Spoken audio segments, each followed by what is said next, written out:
Good evening also, sir. Good evening. Good evening.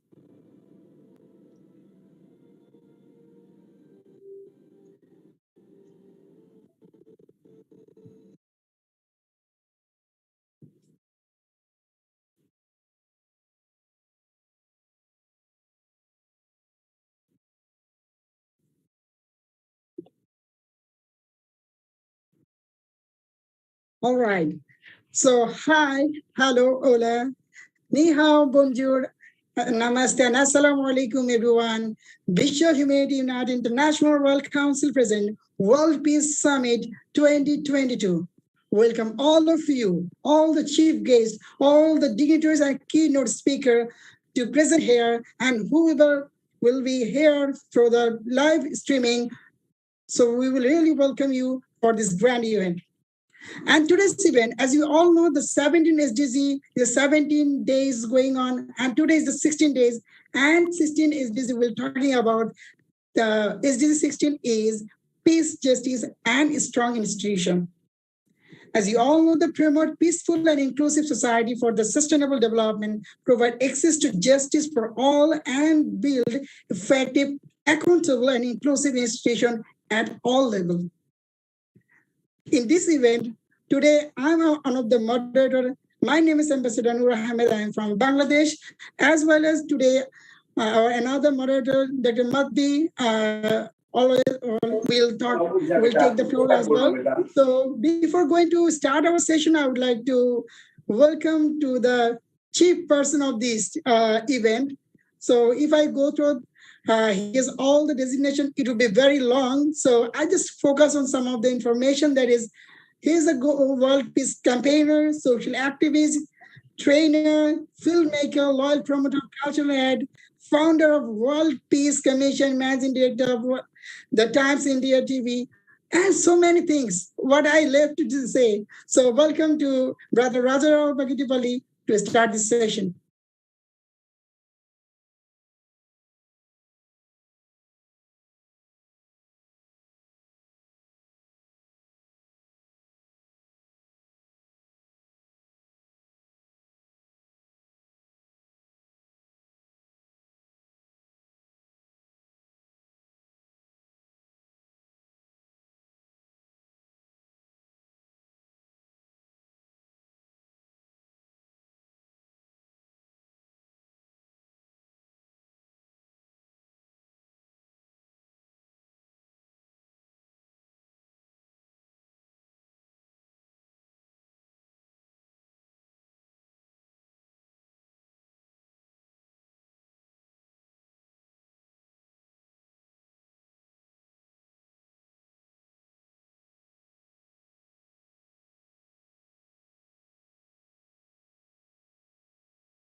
Yes, thank you so much. Yes, I do agree with you. And we are just waiting to hear our chief guest as well as keynote speaker for accomplish this 2 days grand event. So let's move on to the next. So who is the work behind the screen and on the screen as well? Who is the restlessly campaigning this program as well as she is a psychologist. He is the founder of Life Foundation, and so many designations she has. So, without further ado, I would like to call the next BJ Caroline, Honorable BJ Caroline, to talk about something. Then we will start our session. So, my dear sister, floor is yours. Thank you. Thank you very much, brother, for inviting me amicably. Thank you once again. Good evening, good afternoon, and good morning to all the dignitaries, honorable chief guest, honorable keynote speakers, panel discussion speakers and eminent speakers. To say about our organization, Vishwa Humanity United International Royal Council.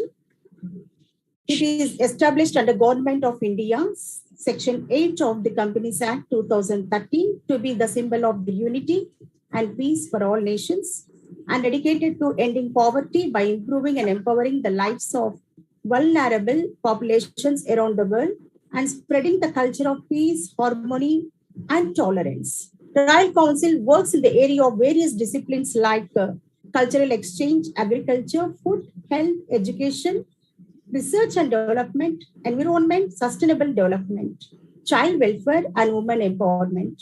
Our core values are integrity, diversity, and equality. Under the organization Vishwa Humanity United International Royal Council, we have two sister organizations. One is Telangana Kala Parishad, the other one is the Life Foundation. Telangana Kala Parishad is led by Dr. Rajarao Pagdipalli. He is the chairman of the organization, and the Life Foundation led by me. I am the chairman of the Life Foundation. The Telangana Kala Parishad mainly focus on migrant workers, farmers, and concentrates especially on cultural exchange, which brings harmony and peace among the nations, and we can have a lovely globe with full of positivity. So Dr. Rajarao Pagdipalli conducted many physical programs, and these cultural exchange programs been applauded by many dignitaries, honorable guests, especially chief guest of different states of India, even President of India. And the next is especially the Telangana Kala Parishad focused on migrant workers. And during pandemic, COVID time, the migrant workers faced a lot of tribulations, and they undergone a lot of tribulations, and it was very pathetic situation. In that situation, Dr. Rajarao Pagdipalli has immediately taken the issues to the notice of the Government of India, and the Government of India responded immediately, and the migrant workers problem has been solved. And during the burning problem of farmers, and Rajarao Pagdipalli has shown the solidarity and supported the farmers, and he has taken up the campaign Save Farmers. And the Save Farmers also noticed by all the chief ministers of different states of India, and he has been appreciated. So in this way, Telangana Kala Parishad has taken up many physical activities, programs, which is being appreciated by everyone, even the higher authorities and the politicians. And if we take up the Life Foundation, which is led by me, we concentrate mainly on vulnerable population, that is population below poverty line. The Life Foundation has set up the education centers in slum areas, especially. Life Foundation adopted slums of Hyderabad, almost 500 acres of land. The population who are below poverty line, they are in vulnerable condition. So to impart education, we have set up 2 study centers, and we have recruited teachers, and they're taking care of these study centers. And also to support the women, vulnerable women in slums, we have set up tailoring centers. And also very soon we are taking up the projects like beautician course and candle making, chocolate making, and we want to support them economically. We want them to be strong economically, financially. As the head of the family or least bothered, they are much addicted to the bad habits. And we have taken up many counseling sessions in the slums, and we educated women to be empowered. And we have seen that they will be taking care of the family and help their children to have good education. With this, we have noticed that one girl child is having her engineering studies. And also 2 boys. See, I'm telling only the number 1, 2, 3. You can imagine the pathetic situation in the slums. They're not having proper education. They used to roam on the roads. And now we have seen that 1 to 3rd class, 4th class, the students' ratio is increased excellently because of the awareness programs. We have shown them importance of education, how their life will be more flourished. In this way, we are taking up many physical activities supporting the vulnerable population.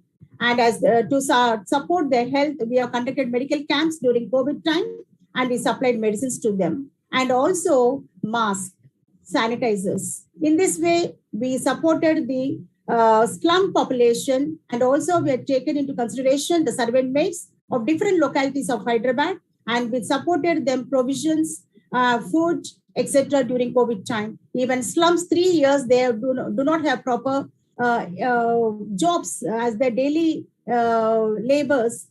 So their wages, they didn't find any job. That at that time, we supported them economically by providing provisions, food, cloth, etc. In this way, the Life Foundation has conducted many physical activities and programs, counseling sessions to empower them. So thank you very much for giving this opportunity. Wow, wow. Please give a heart rate, love, all the respect to the Life Foundation that is growing such a wonderful way. And we wish that Life Foundation will be the iconic organization for all of the organization, all of the social organization, because this is doing such a remarkable job. Thank you so much, dear Honorable, for sharing some of your information regarding Life Foundation, and we will let this know afterwards, inshallah. So move ahead. I would like to call my co-moderator, who is the emerging youth social worker, and yes, a great moderator. So without further ado, I would like to call my co-moderator, Manvi Gupta. Dr. Manvi Gupta, sister, please take it over the next session. Thank you, sir. Thank you, sir. Thank you for inviting me on the stage. Hello, good evening, good afternoon, good morning to everyone present in the summit. It's a great honor to have you all here in the summit. So not further ado, we have wonderful chief guests between us. We have great panelists among us, and they are here to make this summit more memorable, more knowledgeable for all of us. So without further ado, I would like to call our chief guest, Sri Rajneesh Kumar, who is director of IPAT and a professional speaker. Over to you, sir. Thank you very much. I think this is my first interaction with all of you. And I don't know, my feeling towards you guys is something different. When I got this invitation that I need to talk to you all 10 minutes on peace and justice. So as a psychologist, I thought maybe they'll talk very big things about this world, about universe, etc. So I thought, let me prepare something for you. So I haven't prepared anything, but I'd like to talk to you as an individual, as a human being, wherever you live, in whatever society you live, what you need to do. So first of all, let's take peace. For me as a psychologist, is very important. That is the internal peace, the inner self. If you are at peace with your inner self, I think you will do best with the society wherever you go and whatever task you are given. I hope you all agree to this. Some response? Okay, now let's talk about how do we achieve the inner peace part of it and what exactly it entails. Inner peace means whatever you do, you're okay with it. Whether you're cooking food at home, whether you're working, whether you're counseling somebody, whether you're driving a car, whether you're interacting with somebody, you are at a peace. Peace means whatever your potential is, whatever things you have in you, you are able to control. It is something like driving a car. When you're driving a car, and if you're driving within the limits which you can control, you are at an inner peace. But when you're driving something which goes beyond your control, then things are uncomfortable. So what happens is, when life gives us number of situations where we are not comfortable dealing with that, there comes a lot of negative emotions. Now, in negative emotions, what I see these days maximum is procrastination, the anger issues. There are n number of them.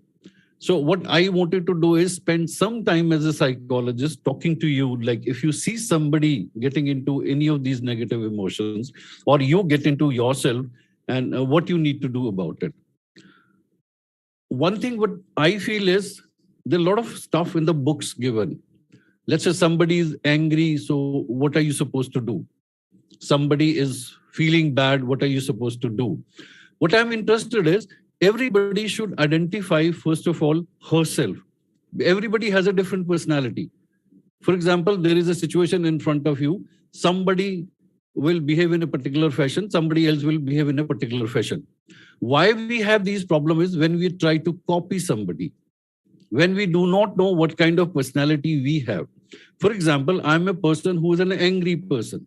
So today while driving, somebody knocked my car from behind. So if I go by the norms of society, what I'm supposed to do? I'm supposed to be quiet, take everything lying down, etc., and fill up my inner self with a lot of these nonsense. And whenever I come back home, anybody giving me a little trigger and this whole thing will get vomited out on the person. So what I do is when somebody hits my car, I open the window, I take out bada abuses, 5-6 abuses, whatever comes to my mind. I quieten myself and I play some music and come back home happily. Now, this is my personality.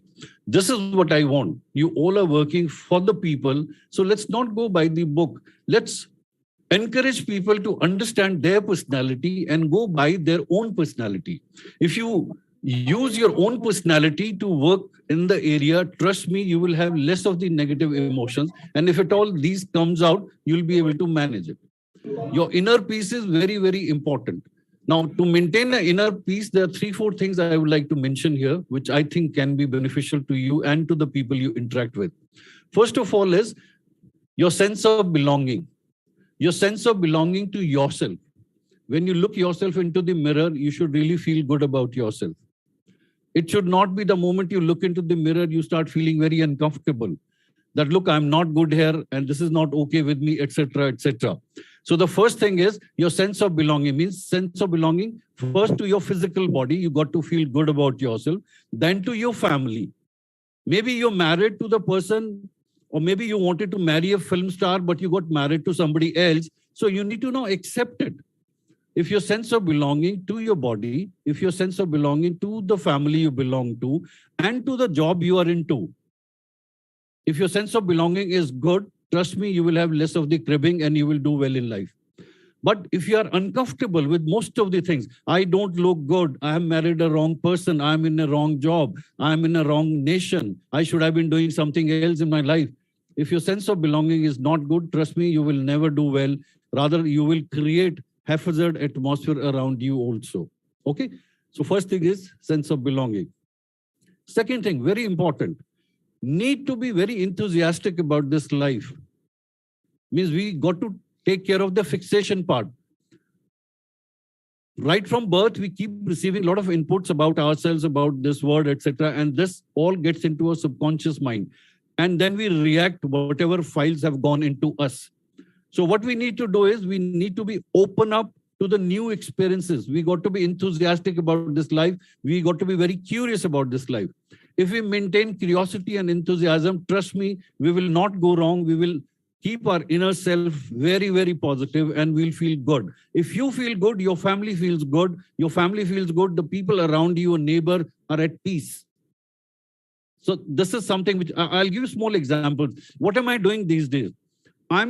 One day I had a sudden idea, okay, fine, if you're going by air and suddenly the pilot conks off, who's going to land the plane? I'm not a pilot. So I thought, okay, let me learn. So I'm on a YouTube last 2 months trying to learn how to land a plane. I don't know whether this situation will ever come or not, but this is what I'm enthusiastic about.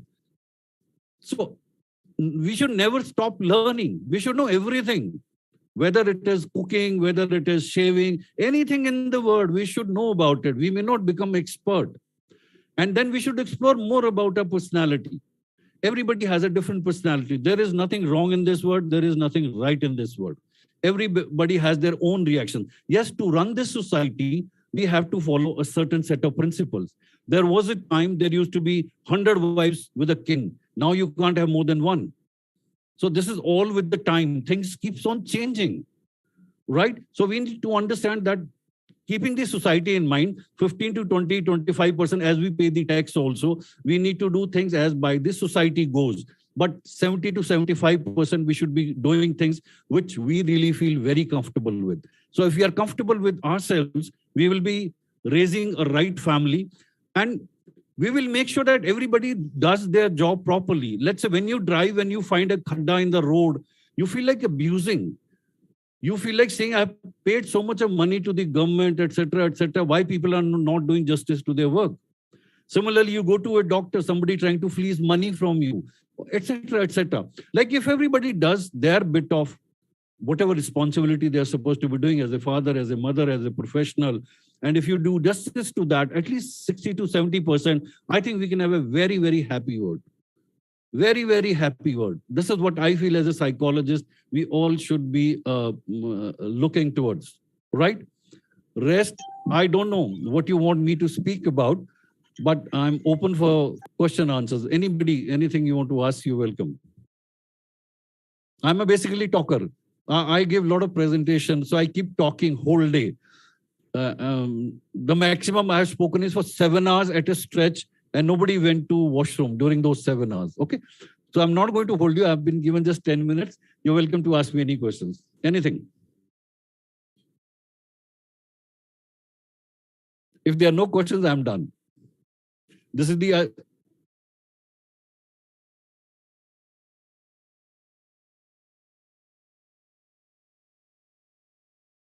anything you want to know. My experience is basically psychology. Before this, I was in army. I left army as a major. So I've been doing very well, right from my school days, etc. I've been a go-getter, and I've been changing my professions like anything. I don't know what next I'll be doing. Okay. So this is the kind of experience I have. Sir, I have a question that is, how do you get this energy and how you keep your all the strength still now? Okay. No, I'm not very old. I've just become a senior citizen recently. Okay. Okay. One thing which I've realized, because if I look at my childhood, my teenage, or the rest of the stuff, I really found that I was trying to manage things. I was trying to do something, whatever this whole world has given me. Okay, this is what we are supposed to do. So from non-medical engineering, bits Pilani, I got into army, and then army I chucked out, and then psychology. I did my psychology from JNU Delhi. So I've been moving from place A, B, C, D likewise. Now I'm very comfortable. This is my area. And I'm a very unorthodox person. I do not believe in sitting on across the table and counseling people. I generally take them out on a trip, maybe to the Kerala backwaters, maybe in Himachal, or maybe take them on a trekking. So this is how I work in a very unorthodox way. Whatever intuitions I get, I utilize it. Now to maintain energy level, basically, if you're very honest to yourself and honest to the people in front, trust me, there'll be abundance of energy. Because the moment there is dishonesty in your own self, like you are not good at something, but you're trying to tell people that, look, this is what I'm good at. Or you're trying to cheat somebody. Like I have also done a lot of uncomfortable stuff in my lifetime also. So what I have found basically, if you are honest to yourself, if you're honest to the person in front, you will be taken care of and you will really enjoy life. And energy will be abundant. Please.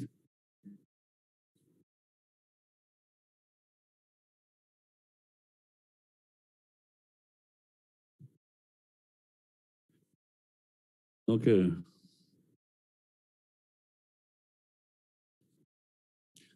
I think it will have no results. It will not. Because there was a time when a war used to be something great. I was in army for a number of years. War never happened.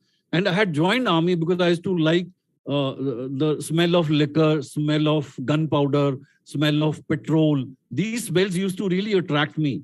So that was the reason I ran away from my engineering from BITS Pilani and I got into army. So this war in USSR, I mean the Russia and Ukraine, I don't think there's going to be anything major. finally things will settle down, and whatever way we've been living, we'll restart that. So this war is basically, I think it was supposed to happen, and it is happening. I really don't feel like giving it that much of an importance. It is not going to aggravate into a world means a catastrophe of that nature. No, it will continue. It will keep brewing, maybe for a little longer. But the end part is not going to be very uncomfortable. Now, it all depends upon people. They can cash on, they can sell their weapons, they can do anything they feel like. They can prove to the world that we are the good people, so we are sending some aids to Ukraine, etc., etc.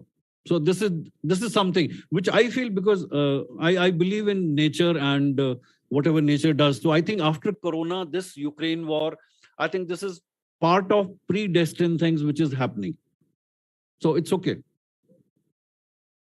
No way. We all have evolved from that. If you go back to the First and the Second World War, we had a lot of issues, a lot of dichotomies in our views. So we knew nothing else than to fight. Now fighting is not the option. Nobody wants to fight. And fighting, like I was an infantry soldier, walking on foot and then fighting. So we used to plan how to attack on Pakistan, go from left, right, and attack, etc. Now nobody does that. While sitting at my laptop here, I can create a lot of uncomfortable stuff. Social media itself has become a very good weapon for fighting wars.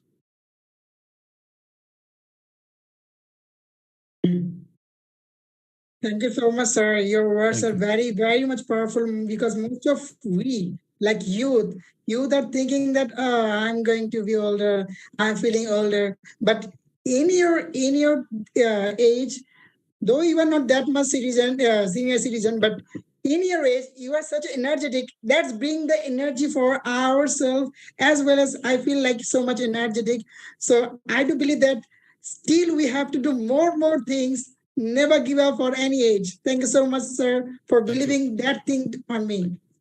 Thank you. Sir, I have a question for you too. Yeah, please, like we students are the future of the country, but we have, family pressure and we have relationship stress as well. Some of us have. We have studies as well. You have seen the module and the study pressure, the life work pressure on the students right now. So how do we cope up from it? How do we make the fullest of our lives? Yeah, how to live that? Yeah, basically what I find today's youth is more into the negative side, sulking, procrastination, not liking things, looking for independence. But they don't know what kind of a person they are. If I ask a normal girl, why do you like this guy? What does he say? Sir, he's very nice to me. He likes my dog also. And the kind of stuff. हमारे time पे तो ऐसा होता था, like girls used to like me because I'm a national junior basketball player. I was the best shot and I've been a topper throughout in university, and in dramatics also I have won best actor in all university competition. So girls used to go crazy for somebody who has a name. आजकल ऐसा नहीं होता है. आजकल these days people generally going for, because they don't have their own choice. What my suggestion to young people these days is work on yourself. Instead of going by what people are asking you, कि job पकड़ लो, ऐसा कर लो, ये कर लो. Instead of that, please work on. You should be full of skills. आपको सब कुछ आना चाहिए. आपको खाना बनाना भी आना चाहिए. आपको जो काम दुनिया में आपको नजर आता है, you should learn it. इससे क्या हो जाएगा? आपका कॉन्फिडेंस लेवल बढ़ जाएगा. आजकल यूथ की सबसे बड़ी प्रॉब्लम क्या होती है? आप दिन में 100 चीजें सोचते हो, करते कुछ भी नहीं हो, और एंड में जाकर के चीजों को करते हो, and then you feel so bad. So you need to work on your confidence. Now how do you work on your confidence? You think 10 things, you at least execute 6 to 7 and see success in 3 to 4. This is how you become confident. So your self-esteem goes high. In case you have a low self-esteem, you will get connected with somebody and you will suck that person also. So basically, fill up yourself with skills, right? And another thing which is very, very important is, don't go by what people are saying. Your mom, dad are the people, those who were living in, जिसको हिंदी में कहते हैं ना, अभाव में. Physical touch नहीं था, पैसे भी कम थे. So they know only one way of living. कि पढ़ाई करो, फिर नौकरी पकड़ो, उसके बाद शादी करो. उनका एक पर्टिकुलर सिस्टम था. अब ऐसा जरूरी नहीं है, +2 के बाद भी आप काम कर सकते हो. Rather, Like you can get into pizza delivery or anything of that sort, but that does not mean that whole life you will be a pizza delivery person. Okay. So just work on yourself, be honest to yourself, and be an expert at least in something. Develop a signature quality. Abhi kya, let's say if I talk to you, the girl who's asking me, what is your signature quality? Signature quality is the moment somebody says Manvi Gupta, the second sentence which comes out is your signature quality. These days, people do not have a signature quality. So if you work on your signature quality, you start getting known. So you will not have an identity crisis. You will feel confident. And trust me, girl, life is fantastic. Yes, sir, it really is. But what I feel is that the OTT platforms, Netflix series and all, they are, they are highly affecting the life of the teenagers. They are wanting a life like them. वो मेरी भी करते हैं. मैं जब कोई serial देखता हूँ 50-60, जैसे फौदा है, फैमिली मैन है, मैंने पूरी रात बैठ के देखे यार, 3 रात बैठ करके देखे. लेकिन जब मुझे लगा कि हाँ मैं इसको अच्छे से देख चुका हूँ, तो फिर मैंने दबा के काम भी किया. तो why I keep harping on this thing कि you should understand your personality. Like I am a person who works in fits and starts. मतलब there will be a time I'll do nothing. I'll just laze around, eat, increase my weight. But then there'll be 2 months when I'll be literally working on myself. So you need to understand your personality. There are certain people, they can work regularly. There are certain people, they don't work regularly. They work in bits and pieces. So likewise, if you understand your personality and then stick to that personality, trust me, you will do well. But if you're trying to copy somebody, कि अच्छा वो तो regularly gym जा, like मैंने जितनी बार भी gym के पैसे दिए, 2 दिन के बाद में वो सारे पैसे खत्म हो गए. I didn't go to gym. The money is gone. So that doesn't mean I'm a bad person. और आजकल जो मैंने बच्चों को देखा, टीनेजर्स को देखा, your age group, they are more into self hammering. मुझसे गलती होगी, मैंने गलत कर दिया, मुझे ऐसा नहीं करना चाहिए. This is where things are going wrong. जितना आप अपने आप को सेल्फ हैमर करोगे, योर सबकॉन्शियस माइंड इतना मारेगा आपको कि लाइफ में आप सीधा नहीं हो पाओगे. तो you need to take care of yourself. You got to be friend yourself. My advice to all the girls is, किस टाइप के लड़के से शादी करोगी? अगर आप लड़का होती तो किस टाइप की लड़की से शादी करते? जैसी मैं खुद हूं. प्रॉब्लम ये होती है कि आप खुद को नहीं पसंद करते हो. आपको कैटरीना कैफ, वो सब लोग ज्यादा अच्छी लगती हैं. सो थोड़ा सा इफ यू स्टार्ट लाइकिंग, यार तुम खुद को नहीं पसंद करोगे तो तुमको दूसरा क्यों पसंद करेगा? There will be a reason behind it ना. और सेकेंडली, सोसाइटी के नॉर्म्स को समझो. हमारे टाइम में शादी होती थी तो जिंदगी भर के लिए होती थी. डाइवोर्स टाइप की नाम की चीज नहीं होती थी. अब भाई शादी का शेल्फ लाइफ होता है 2 महीने, 6 महीने. मैक्सिमम डिवोर्स केसेस में करता हूं तो उसमें 3 साल हो गए सर, 4 या 8 साल से हम लोग डेट कर रहे थे, अब हमने शादी कर ली, अब 3 महीने में हमें लगता है ब्रेकअप हो जाए हमारा. Be okay with it. You don't have to go by what your parents have been doing that. उनके टाइम में ये सब चलता था भाई. अब be flexible, but make sure you have enough skills to make money and you enjoy your body. You should understand all these. एडोर्फिन पता होना चाहिए, सेरोटोनिन पता होना चाहिए, डोपामाइन पता होना चाहिए कि ये निकलते कैसे हैं. आजकल के बच्चे मैक्सिमम डोपामाइन कैसे रिलीज करते हैं? पिज्जा ऑर्डर कर दिया, जब तक पिज्जा आया नहीं आपका डोपामाइन निकल रहा है. ठीक है. या फिर रात को नाइट में शॉपिंग कर ली, तो जब तक वो चीज आती नहीं आपका डोपामाइन निकल रहा है. Instead of that, if you take every day some challenge and execute that, आपका डोपामाइन निकलेगा. आपकी craving to do all this things will cut down. मैंने अब साइकोलॉजी पढ़ाना शुरू हो गया. I think I should stop here. Okay. Thank you for asking this. Hello, sir. Thank you, sir. So, sir beautifully said his words. He beautifully explained what peace means to him, what psychologically peace means. Inner peace, yes, I surely agree with you, sir. Inner peace is the most important thing to maintain peace in the society, in the environment. Satisfaction, self-satisfaction, emotional breakdowns, and feelings from that, they are really important. I read a phrase in one of the books written by Murakami, and the book name is Ikigai. There was a phrase in the book which is mens sana in corpore sano. That means a sound mind in a sound body, and that I think was what sir wanted to convey to all of us. Thank you so much, sir. Moving ahead, I would like to invite Ms. Prachitara Mishra, who is an eminent storyteller, a film critic, and a wonderful author. The stage is yours, ma'am. Thank you so much. for this wonderful platform. I just lost myself in the way just listening to Sir, his psychological tips, and we all go through all those procrastinations, emotional breakdown, highs and lows of life. And that is really a help.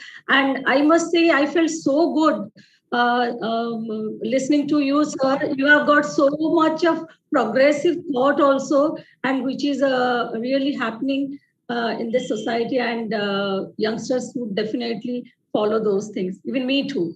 That has been a help listening to you, sir. So all the eminent speakers, chief guests, and all those eminent personalities and the platform, this platform, World Summit, I feel so privileged, so privileged to be here. And being a storyteller, I chose this profession, I must say, professionally, I'm doing storytelling for last 5 years, not more than that, but I feel so as if I'm doing it since the beginning. I lost whatever I did. I forgot whatever I did earlier. Earlier, I worked as a journalist, as a television anchor. But now I am so much into storytelling that I forgot if ever I was doing in this life, I was doing some other work also. No. I must be doing this storytelling only from beginning. The power of stories are such that it can spread all the good things, social messages, as we have been discussing about the values of harmony, tolerance, which is to be stabilized in society, in the world, and among all the youngsters, basically. So my job as a storyteller is basically for the children, not only for the children, for adult also, but basically for the children when the foundation is being built. At the because that time children are malleable, we can inculcate values among them. And yes, in classes they do learn so many things: math, science, history, geography, so many things. Teachers have been there, but being a storyteller, my job is to connect them through their eyes into their heart and be there in their mind forever. Whatever we teach through stories, I feel those things emotionally touches the heart of human beings. Sir is there. He is also a psychologist. He understands better than me also, as he is so much senior to me also. So these are the things which stories can do. So I feel so through stories, we can do cultural exchange. We can work towards world peace. We can spread harmony, and we can spread any social message. So today also, as a storyteller, I will have a presentation of story. Let us celebrate diversity. Let us have inclusion while in education also and in society, so that we can live in a better society. So here is my today's story.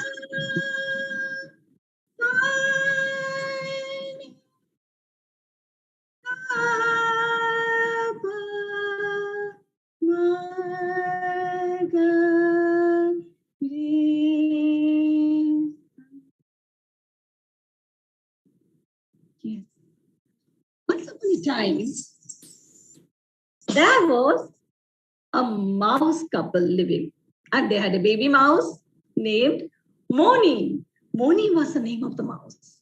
And they loved their child so very much. And Moni was also pretty, nice eyes, and with a smile. But you know one thing? Moni had a granddaughter. Grandmother. Moni had a grandmother, and Moni's grandmother loved her the most. On her 5th birthday, Moni's grandmother visited her. And she asked, Moni, all of you have given you gifts. Now I have something very precious to give you as your birthday gift. Grandma, I was also expecting the same thing. I'm now 5 years old. Now I will go to school from tomorrow. I'm so excited, so happy. You'll go to school from tomorrow, I know. That's why I kept that secret gift for you only to give you on this birthday, on your 5th birthday. Really? Really, Grandma? Please give me that gift now. Yes, but you have to promise. You have to promise that once you take the gift, you won't stop loving me. Oh, how can I do that, Grandma? How can I do that? Okay. Now, as you turn 5 years old, now as you will be going to school from tomorrow to learn. Yes, to learn. No. You mistook. It's not learning A, B, C, D, twinkle, twinkle, little star. No. That's not mouse going to learn. They had to learn. They were supposed to learn how to run fast, how to hide themselves behind a chair, behind a table, how to go and cut the cheese. Bite of cheese. Yes. The school of mice were full of mouse, and they had to learn all those things, Yes, that was the school where Moni had to go the very next day of her 5th birthday. And that night, Grandma said, okay, Moni, my dearest granddaughter, what I have got, the precious thing, I have got a wish. I have got a wish that I have been holding it to myself since all these years. I can pass on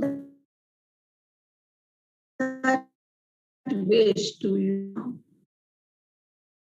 But that can be used only for once. So think about it. What do you want in life? What do you want when you are going to school? Oh, that's so exciting, Grandma. Whatever I want, I can have it. Let me think. I want cheese. No. I want more drinks. No. I want friends. No. I want to look unique, Grandma. I want to look unique. I wish, Grandma, just wish that I get, instead of one, I get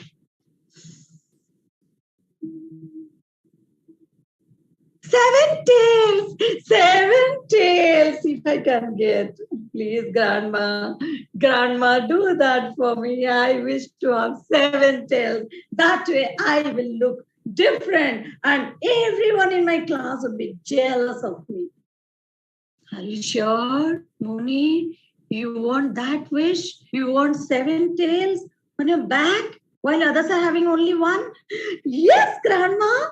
Can't you imagine if I get 7 tails? Don't you think all my friends would get jealous of me? And I'll get most of the attention and everything. Okay, as you wish. So I wish you to get 7 tails from tomorrow morning. That's right. The same day, all of them slept. And the next morning, when the birds cheeped, sun came up. And Moni got up, got ready to go to school. What did she found? 1, a 2, a 3, a 4, a 5, a 6, and a 7 tails. How funny it is! It is so funny.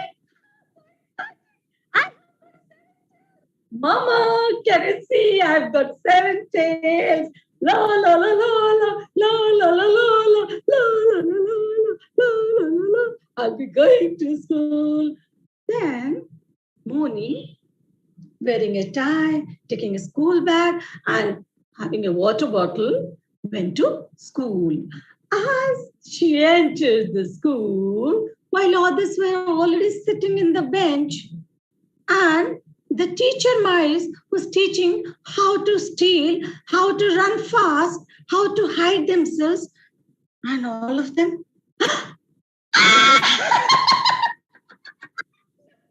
looked at There's one mice having so many tails. Let's count 1, 2, 3, 4, 5, 6, 7. 7 tails of a mouse. Woo-hoo! 7-tailed mouse. 7-tailed mouse. And all the other students in the class started making taunt of this Moni. And they started teasing herself throughout. Moni couldn't learn anything at all.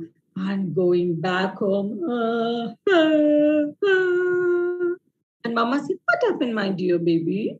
Why you look so sad? You're crying also. What happened?" "Mama, I can't go to school with these all 7 tails. Everyone is teasing me. I don't want." You only wish for 7 tails. You only wish for it. Then what can be done? Nothing can be done. No, something can be done. I'm going to cut one of my tail. Yes. Yes. And yes. Now I don't have 7 tails. I have 6 tails. Okay. With the 6 tails, and Moni entered the classroom again the very next day. She was a little more confident. Today, no one is going to tease me of having 7 tails. But all the other mice started laughing at her. Look, this mice has 1, 2, 3, 4, 5, 6 tails. 6-tailed mice, 6-tailed mice. Even today, with 6 tails also. While coming back, she started crying and said, "Mama. Even I can't have 6 tails. I didn't know. And all the children are teasing me. I have to cut down." And what she did it. She cut just another tail. Even with 5 tails, all the children started teasing her. Then she cut down 5th one, 4th one, 3rd one, and 2nd one. Finally, all the mice, they have got 1 tail. Even I have got 1 tail. Today, when I'll enter the class, definitely all are going to be my friends. And I'm going to enjoy the learning also. Moni said to herself, and her mother also told to herself. Now, the final day, she entered the classroom with 1 single tail like others are having. Still. Look. The mice who had 7 tails have now only 1 tail. You look so funny with 1 tail, Moni. You look so funny. What to do then? I have to learn things. Better I don't have even a single tail. I'm going to cut. No, stop. Moni, stop. Her mother told her, "Moni, stop. You can't cut one of your tail. This is our last tail. And we all also have 1 tail." "But Mama, still 1 tail." She cut down the last tail. And the next day, when she entered the classroom, everyone started laughing again. Look. This mice doesn't have any tail. No tail. Look at her. "Mama, when I had 7 tails, they teased me. 6, 5, 4, 3, 2, 1. Now I don't have a single tail. Still, they're teasing me." "Yes, Moni, that was up to you. You should have accepted. What did you have? You shouldn't listen to others. Now what can be done? Then the whole life you have to stay like this without any tail. But never lose your confidence. Go to the school again and again. Just learn things, learn the skills, and be the best mice in that school. Then you see everyone will appreciate you and all your friends will be your friends also. That's it. Thank you. Thank you so much. This was a story of Mouse with Seven Tails. I just dramatized and presented it. So the idea of choosing this story was we can, as I said in the beginning, let's celebrate diversity and let's accept ourselves, as Sir had also told, let's accept ourselves as we are. Let's not feel inferior about any of your body parts. Someone might be tall, someone fair, someone black in color, doesn't matter at all. Actually, what matters is the quality. And basically, what you said, sir, I love that word, signature quality. Thank you so much. Wow. I have to say, such a beautiful act you have done and such an amazing message you have shared.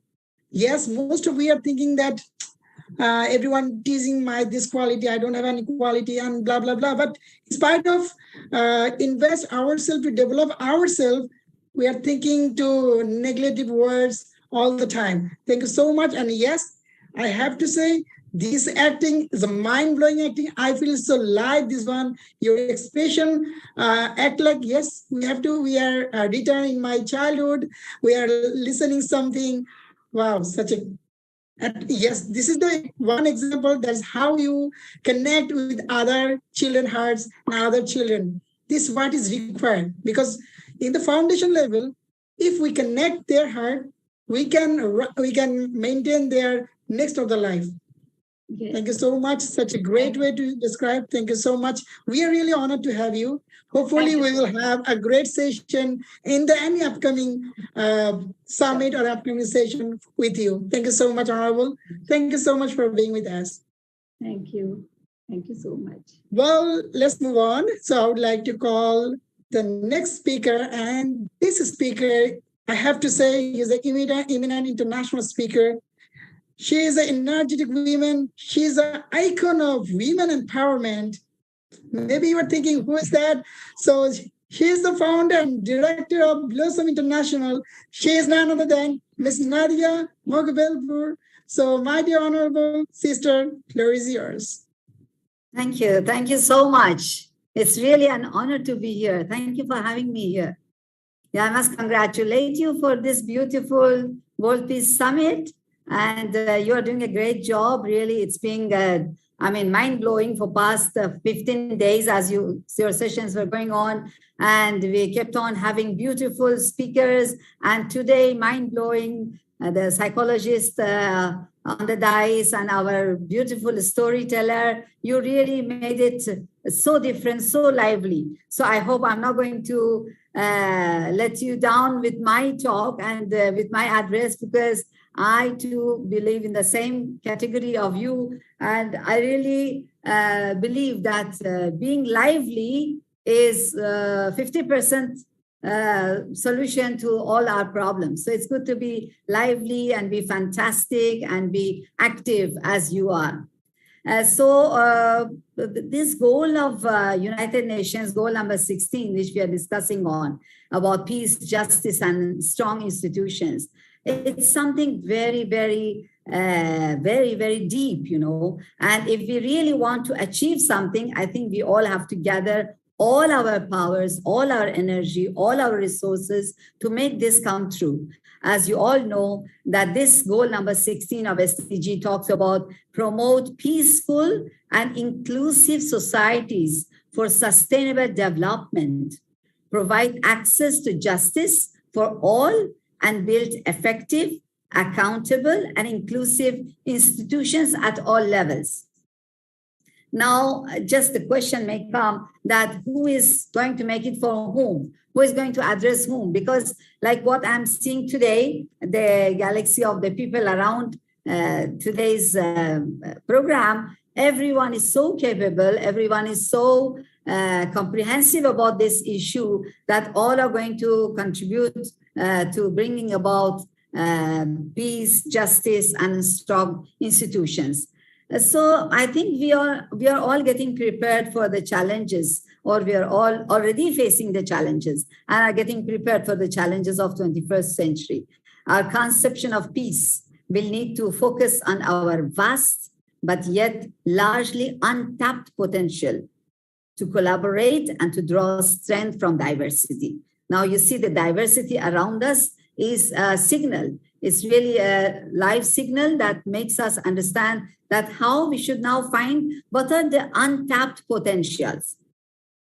Like our storyteller so beautifully, that's one untapped field that maybe we have not yet tried to see how we can bring about peace through a means of stories. Maybe we really have to get to the heart and understanding of the people, because even we were all grown-ups here, even we are all senior citizens here, still we were moved with the story which was being told, and we understood that what it really meant to have confidence in our life. You know, the seeds of peace lie within human nature. It's exactly like the seeds of war. So it depends on you, which seed you want to water. Do you want to water the seed of peace, or you want to water the seed of war? Which one you want to promote? So it's very much depending on the individual, because all we are the best creatures of God. You know, we have the highest level of intelligence. So everything happens into our mind. Everything happens in our brain. If we want to bring about peace, we will bring it. If we want to talk of war, we can do it. If we want to express hatred, we can do it. If we want to love people, we can do it. There's nothing that we human beings can't do. It's very nicely said that when a thought of war comes, oppose it with a stronger thought of peace.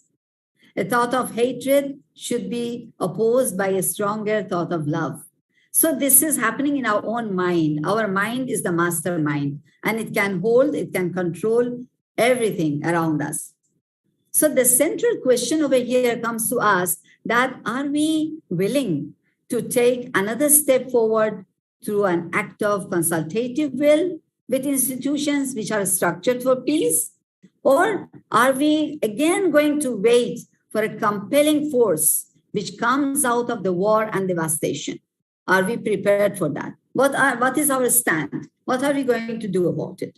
So this is really very important that we understand who are the ones who should be addressed when we talk about bringing about peace. When we read this goal, when we understood about this goal, we got to know that it's talking about all. As I read it to you, it is provide access to justice for all and build effective, accountable, and inclusive institutions at all levels. So to me, this all is also children. I think one of the very important segments of society which is being overlooked is the children, because right at the present time, there is a lot of violence going against the children. You know, violence against the children is a topic which is one of the related goals of this goal number 16. You know, the goals of United Nations, one of the related goals is how to abolish violence against children. And this topic is very close to my heart. Being an educationist, working with the children for past 38 years, this topic is really touching my heart every time I talk about it. And I'm sure with the present galaxy of people around in this summit, World Summit, and certainly the people who will be receiving this message across through the social media, this will be really alarming that if we want to bring about peace on the world, we have to really think about the very important group in the society, which are really our future. And they are the peacekeepers, they are peace lovers, they are peacemakers, and they are the children amongst us. So violence has serious and long-lasting consequences for its victims and can have a major impact on the health, on the development, and on school performance of the children. This has been time and again proved by different researchers and by different psychologists. It also slows social progress by generating huge economic costs, hindering sustainable development, and eroding human capital. These are all the side effects of violence on children. Now, in support of this 2030 Sustainable Development Agenda targets, new partnership and alliances are forming. Now, you see, there are so many things happening around us that some of us may not be available, and some of us are aware of, but we are not really availing them. Like suppose new international standards on children protection from violence. This has been already put forth. This includes child trafficking, sexual abuse and exploitation, which have been adopted against the children. A large number of states have adopted a national comprehensive policy agenda on the very important topic of violence prevention and response. And there are such certain topics which are really, directly addressing the violence against children. And that really, with today's summit, which we have over here, it is an issue that if we put it in a platform like this, we can come to beautiful conclusions. Now, I just have few maybe suggestions or a few points that if we can put it together, maybe we can really help it out. Because if we really think of world peace, that should also come through bringing returning the birthright of every child. So I think as a psychologist, as a child psychologist, and as an educator, and as a peace educator particularly, I think we should address the authorities wherever we are, whether it's in a state level, national level, state level, country level, whatever it may be. We should bring to their notice that we should do whatever possible to stop violence against children. And I think it starts from our home, because we can have a peaceful environment at home, and that can be an example, it can be a life example, and it's going to live with our children for life. So first thing is that we should do whatever possible to stop violence against children. And second thing which we can do is to protect child's right.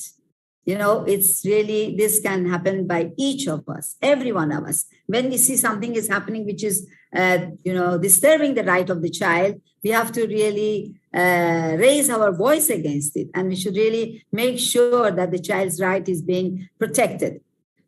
To educate the educators, my very, very sensitive point that I hope no one will be offended with this point, is to educate the educators in order to handle the children properly and effectively. Now, these educators are at home, the parents, and also in the school front, there are the teachers, the instructors, the support workers. They all have to know how to handle the children properly and effectively. Another suggestion which I have, which I put it forward for this summit, is to provide means for peace education in all the schools, in all the colleges, in all the institutions, educational institutions, so that the children right from the beginning understand that peace education is a part of their curriculum.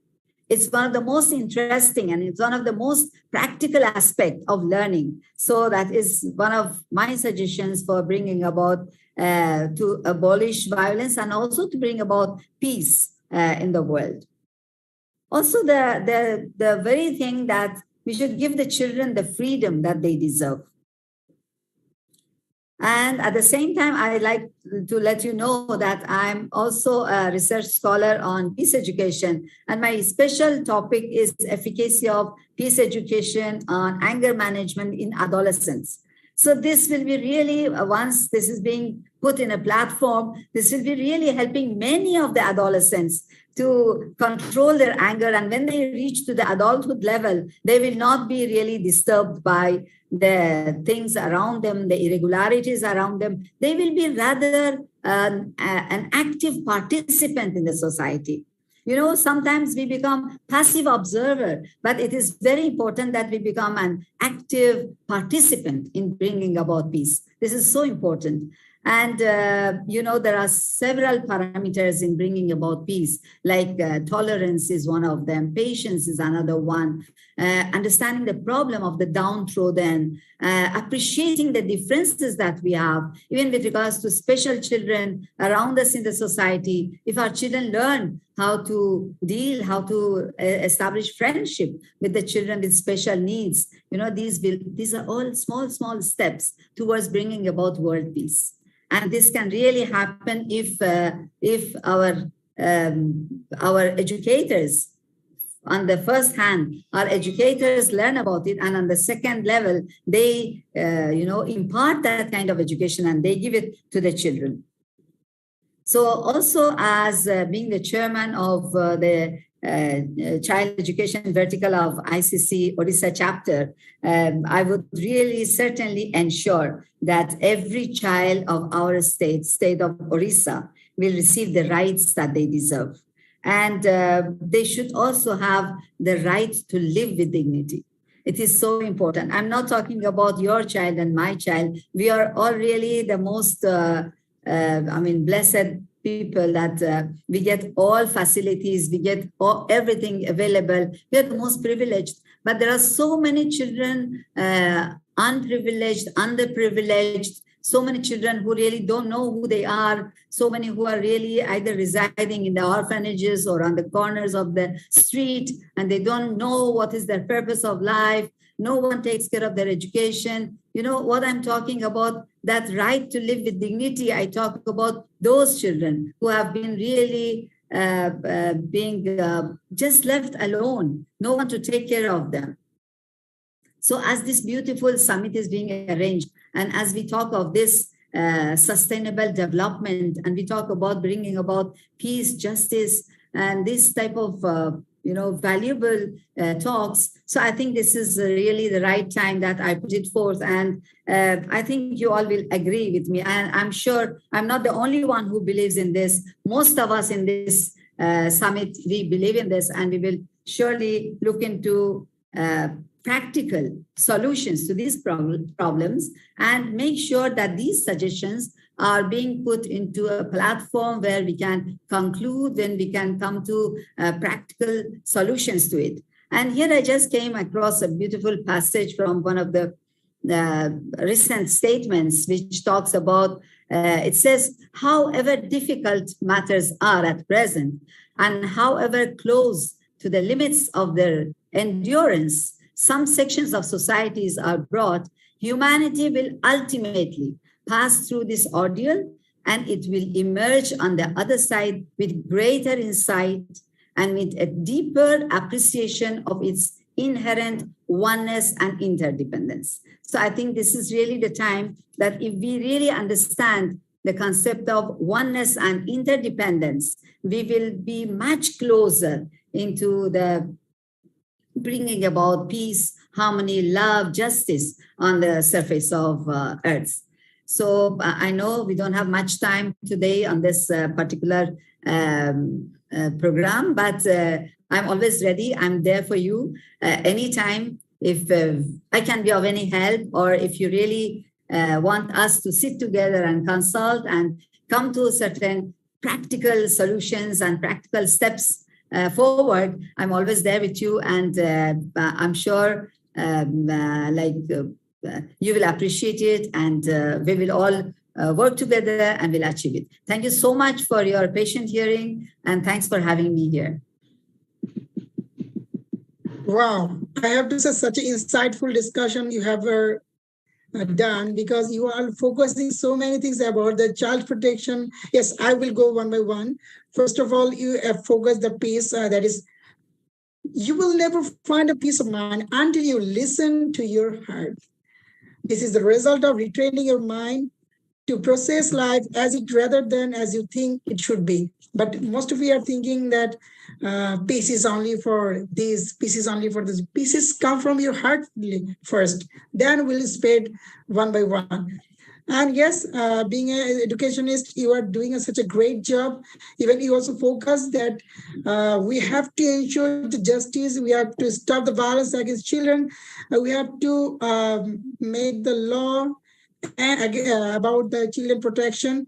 And you also focus the peace education should be the part of the education for every curriculum. that is definitely a great subject to implement. I think if all the government or all the educational body can thinking about that, that would be great. And even if you also focus that we have to give the freedom of the children, because we are restricted our children. We are just not thinking that they can do something, but we are not giving their ultimate freedom. Even we are not giving to fill them life with integrity. That you also focus, and you have done also already, and you have been doing this. Even if you also focus that we need to be active participant, not the passive observer. This is that I like most. Yes, we should be an active participant. From today, we will be active participant rather than be a passive observer. Thank you so much, my dear honorable sister, because we really love to hear from you. Because of the time constant, I will really love to hear for any upcoming session. Inshallah, we will have a great, what should I say? We will have a great session or an individual session with you.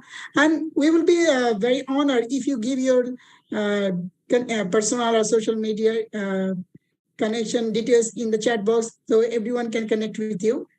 So thank you so much, my dear honorable, for being with us, and we are really honored to have you. Okay, next move on. I would like to call the next. Can all hear me? All right. So I would like to call the next chief guest. He is the leader, he is the co-founder and CEO of Red Vision Tech PL Limited. So I would like to call Honorable Sir Mr. Jahiruddin Babar. Assalamu alaikum wa rahmatullah. Sir, floor is yours. Walaikum salam. Thank you. I'm very much honored and it's my pleasure to join this session and this wonderful platform. And I'm so much delighted to hear these wonderful speakers. I hope you are listening me properly. I'm audible. Okay. Do you know one crime which is causing more damage than a war, even more than a terrorism? And the best part is that, or you can say the worst part is that we do not consider, or you can say that, in our crime list or in the problem list, it is the least one we are aware about. This is the cyber crime. This year, in 2022, the world business or the world economy going to damage by $6 trillion only by the cyber crime. The biggest number of population, which is victim of the biggest crime, is the cyber crime. Everybody. Even few days back, one of my peon in my office, he come to me, he applied for a loan of 40,000 rupees. I asked him that why you are asking for the loan of 40,000 rupees? What is the reason you are going to buy some bike? Oh, sir, no, sir, I have a friend and she's coming from UK and she's having, some trouble in airport and she's coming with $1 million and she's going to marry me. Okay. And I need 40,000 rupees to, for this, she asking me the 40,000 rupees. I said, are you serious? Are you serious that what you're telling me is, sir, I have looked at my Facebook account. We are chatting from last 1 month. Okay. So this is one of the example of cybercrime, how the people are getting victim of the cybercrime. But on a larger context, if you talk about how many attacks are going to happen, every day there are 2,200 attacks every day is happening on the cyberspace. Everybody is having the email, getting 1 to 200 emails every day, which is the malicious emails. And these are malicious emails are only for having the attack on your laptop or in your security. The cybercrimes generally happening in 3 ways. Either they are having the malwares, they are having social engineering, or third one is the ransomware. The most growing cyber crime in the world is the malware, ransomware. The ransomware is a technique where they collect your data, they collect your personal data, and they ask you for the money, to pay them the money, or they will leak your data, or leak your photo, or leak your information, and they can send you information, anything they can do. So just by one mistake. And most of the malware, how they're reaching to you, the most of the malware are coming by the emails you are getting. And 50% of the emails who are having this malware are having attachment, that is the MS Word. Your MS Word files will be the attachment. Okay. In 2019, every day, the Google Play Store, just what they did, they deleted 11,000 mobile application every day. Every day, they're having the malware, or you can say like malicious activity. Every out of 36 mobile, one mobile having a attacking application installed in their mobile application. So these are the threat which is growing very fast. In United States of America in 2022 only, every small and medium enterprises getting loss of $133,000 per year just by this malware, or you can say like the cyber security threat. Now, with all this data, what you understand is that nobody is safe. Nobody is safe on the cyberspace. And now we are talking about metaverse. Everything is going on the internet very soon. After, even if we are right now, we are doing a meeting on internet. After the COVID-19, the cyberspace become like our 50% of our life has been spent. Even most of the people like me, my almost 60% time has been spent on the internet. So these attacks will be increased in the countries with the people who are using the cyberspace more. If you talk about the biggest data breach happening recently is the Yahoo data breach. Around 3 billion account has been hacked, and the data has been available on the gray, or you can say the dark net, for the sale. Anybody can go and buy this data, and they can use their data against you. So these are the situation right now, and it is really a big threat for even everybody's life. Even a single mistake can just make your life hell. So like how you can be safe by this cyber attack as a common man. I'm not talking about the corporates. We are having different way to save ourselves. But as a common, how you can save yourself? The biggest weapon for to be safe from the cyber crime is your common sense. You're getting a link that is saying that, okay, from your friend, from a friend email, that I saw you in this video and there's a link. Okay. Now before clicking on the link, you have to think twice that okay, why he's sending me the link, or I can confirming that really he sent me this email. If you many times you get a WhatsApp message, and that message having that Amazon discount. Okay, Amazon discount, the URL will be like Amazon dot, and there will be some some very different kind of URL, and in the .com something like this. Okay, this is happening every day. Okay, and what people are doing, that you forward it to this many people and click on there, you will find something different. Okay, in the same way that we ourselves spread with nobody. They're just triggering to one, and we are spreading to many people.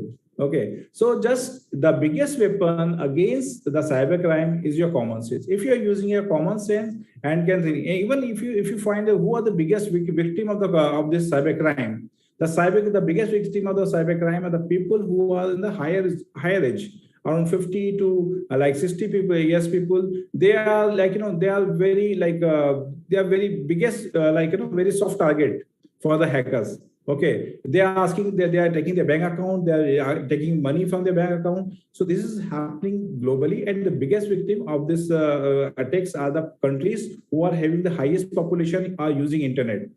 Like India is having one of the biggest population using internet. We are the biggest victim of this cyber attack.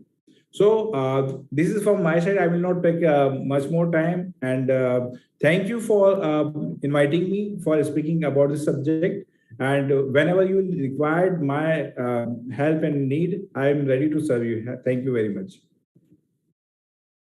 Alhamdulillah, thank you so much. And you have shared such a great way. Actually, we are honored today because all the speaker of today, they are talking the different field.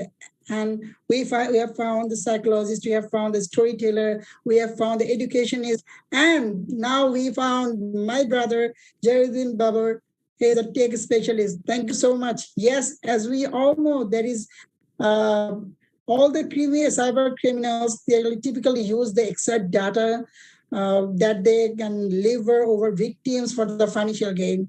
And they use the malware is a catch-up all the types of malicious software that designed to harm or exploit any program devices. And this is very, very much going on because we have for the COVID-19 impact, we are fully or 90%, even you can find some other percentage, we are mainly focused on the technology. So for this technology and the use of data in the internet and so other field, we can find a lot of distraction. As Sir said, that is the malware is a kind of virus. There are several types of barriers are there because we have to be concerned to use the data. We have to be concerned to click the link. We have to think about that. How can we protect our data, our financial data, or our own data by using the internet?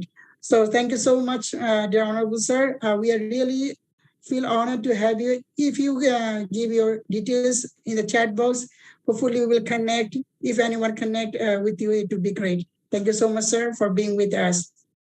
Thank you. So move ahead, I would like to talk about this. All the chief speakers shared their words, and that is very insightful and very informative and constructive as well, because the 4 different fields give 4 different knowledge. If we take over and take a note of different and some specific topics regarding their information sharing, we will definitely think and learn. Even we can earn some knowledge that can impact our life as well. So thank you all the chief guests who have shared your words with us. So move ahead. I would like to call the first speaker of the today. As I said, my dear brother, Mr. Amir Ali Mahar SP, who is the Peace Ambassador of UNPKFC. So international leader, floor is yours.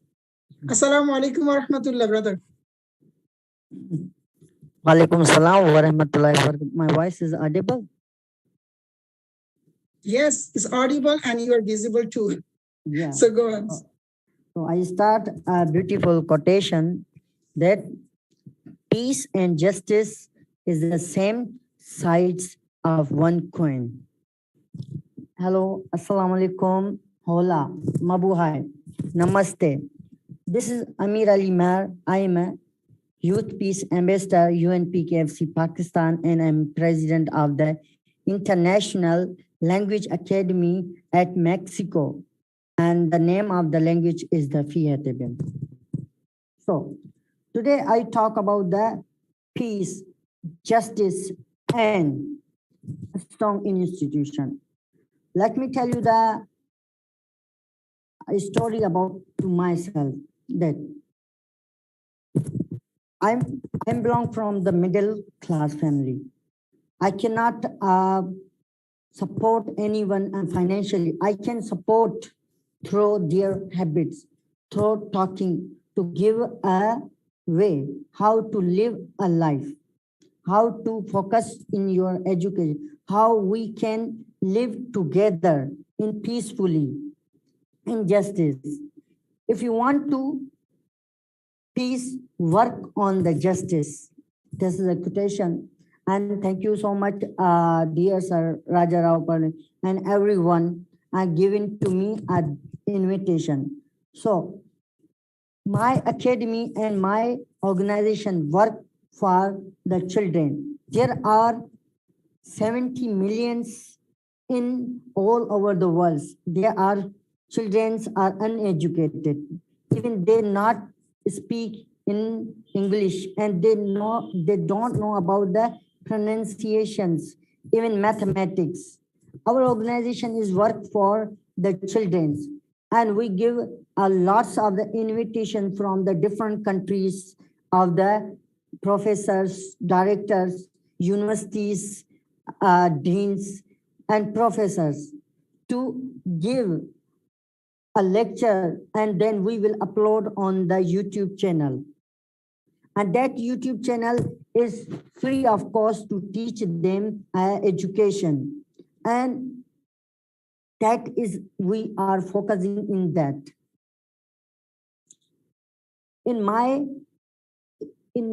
According to my point of view, that I am working in one of the websites, and that website is giving to the all in the people, all the children, all the men, and all the international peoples to give books, e-books. I make a library e-books. I make resources. I make different activities, quizzes, because I want to tell the students, you must get education. And here in Pakistan, I belong from a deep area. There is no internet. And sometimes I go with my friends home in the city, and I'm attending the conferences, webinar. I am here in my village. I cannot go everywhere, but still I am here and teaching the students. I tell you, one of my students, his age is 10 years. His heart have a hole, and he have lots of injuries. His parents had one son, and they do not want to get education. They want to say that he live in front of us, in front of our eyes, and that is enough. I motivate them. Education is the most important, because when you are not there, then who will teach them? Then who will? Then how he will survive? Means you are here, you are live. Then he will do eating everything and no. Then I am motivated. Then I am teach. His age is 12 years, and he go to the AC. In 1 year, I focus his education, and I teaching 2 to 3 hours. It's free of course. But now he in 1 year, he is studying in 3rd class, and he in the top in the institute. He speak more than myself, and he is speaking fluently. Means that is a great achievement. And I am in my organization is working on the education to the children, to give education. I cannot support anyone. If I can support to the people, give money, but there is a habit. It's I show the peace and justice and in strong institution that I motivate them to get education. I show them this is the land. We are one. We are not different. We do not focus on the social media. You focus your education. Like when I will tell you the story about the king, a person. When he wake up, he go to the door. He see the 99 coins, and he take the 99 coins, and he focus on and the searching in the 1 coins, and he do not respect. He do not that he have a 99 coins, but he focusing and searching in the 1 coins. Means you have a lots of the ability. You have a lots of the skills. You cannot utilize. One of our guests said that, like example, Amir have a special skills. You have 99 skills, but you are focusing on the 1 skills. Means you should be thankful that you have the 99 coins, and but you are focusing in the 1. Sometimes we are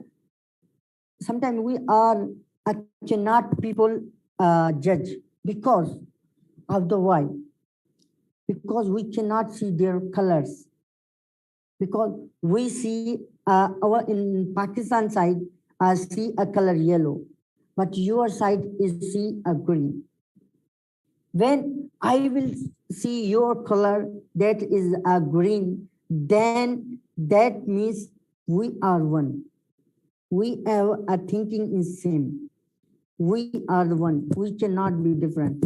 And this is my speech, and I am very thankful to the all to sir giving the opportunity. Here is my manager, Christina Mauricio.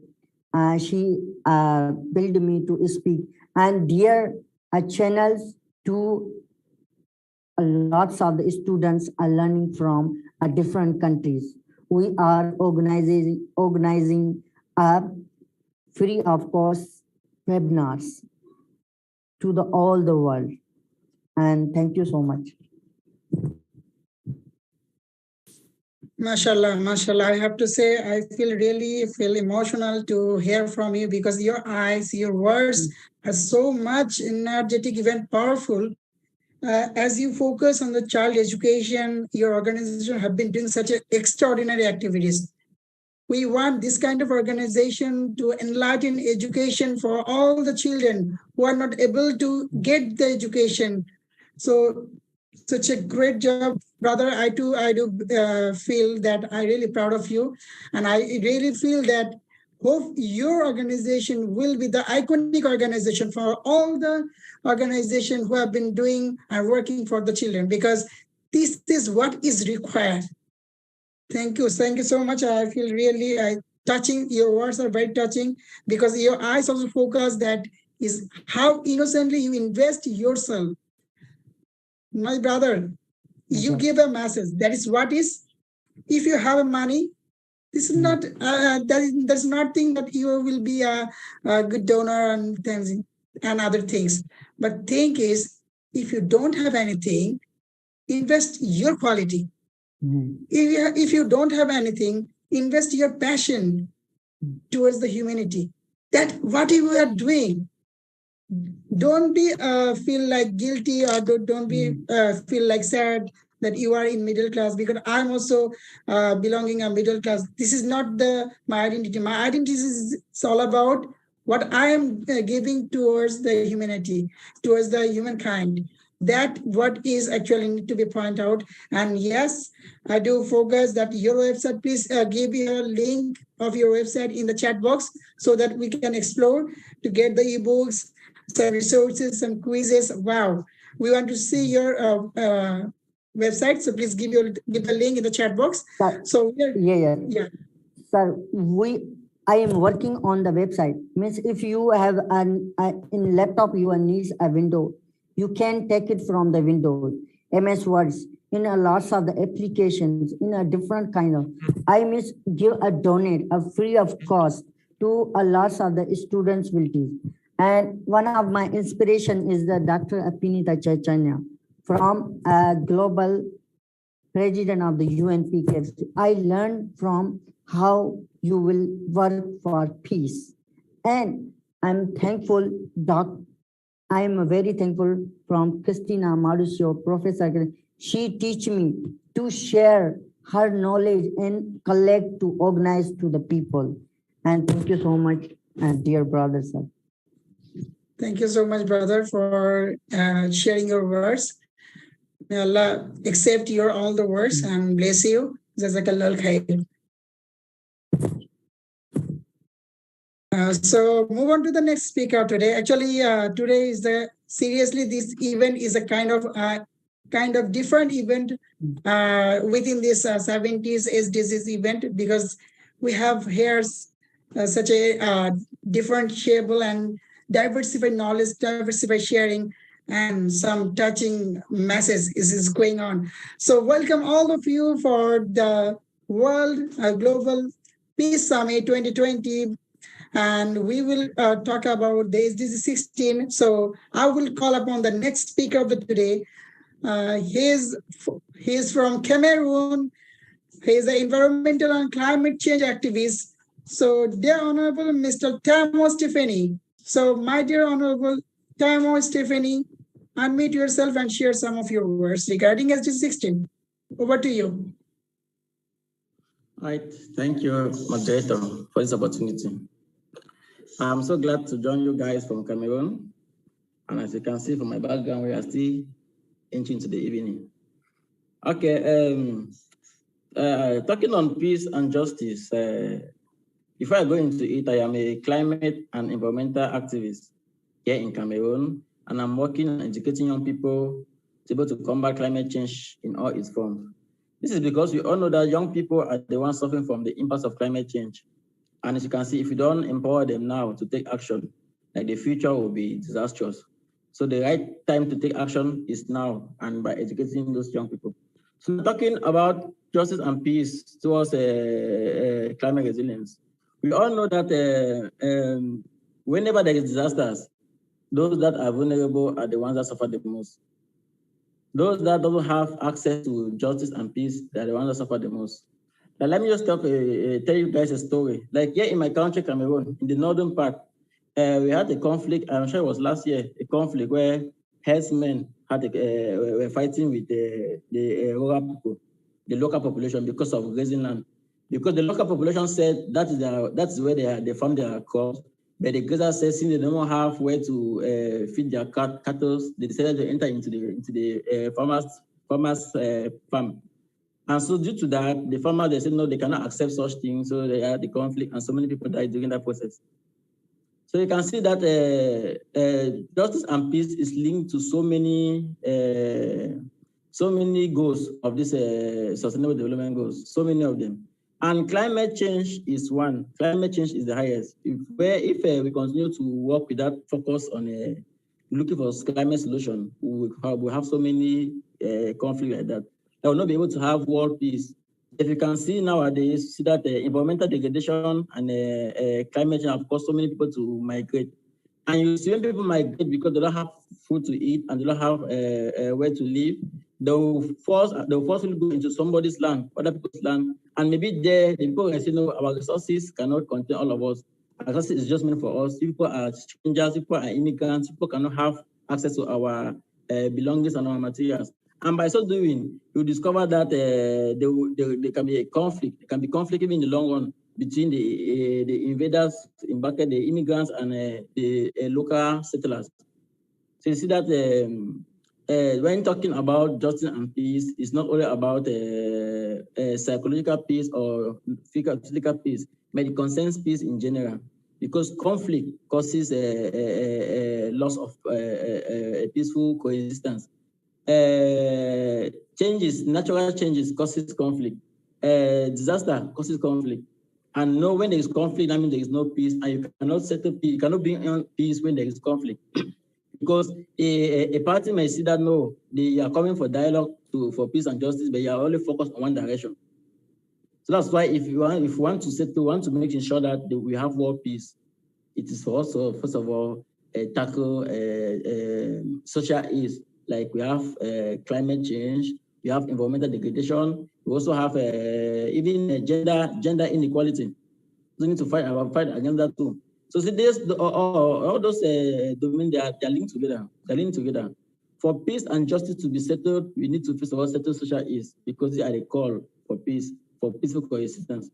For example, moderator, if you are satisfied where you are, you can easily listen to any peace talk or participate in the implementation of justice. But when you are not comfortable psychologically or even socially, you cannot be able to sit to talk about peace, because we all know that peace and justice is mostly linked to humans to have a specific agreement where each party and everybody is in good terms. So if one party is not okay, it will be difficult to have that. If a party is suffering from disaster or impact of climate change or environmental degradation, it will be very difficult to talk peace, because talking about that peace, they don't have what to eat, they don't have where to live, they don't have, their resources are not enough for them. So they will not really listen to the peace that you are trying to talk about. They'll be focused on trying to have that comfort, trying to have that confidence, and trying to have what to eat before they can easily look at justice and peace. So to summarize my talk for today, in order for us to develop and to bring about peace and justice, we must first of all try to solve social ills. Those are the first step. And the majority of social ills that we know, the one that is mostly now, the one that is the most pressing issue nowadays is a climate change.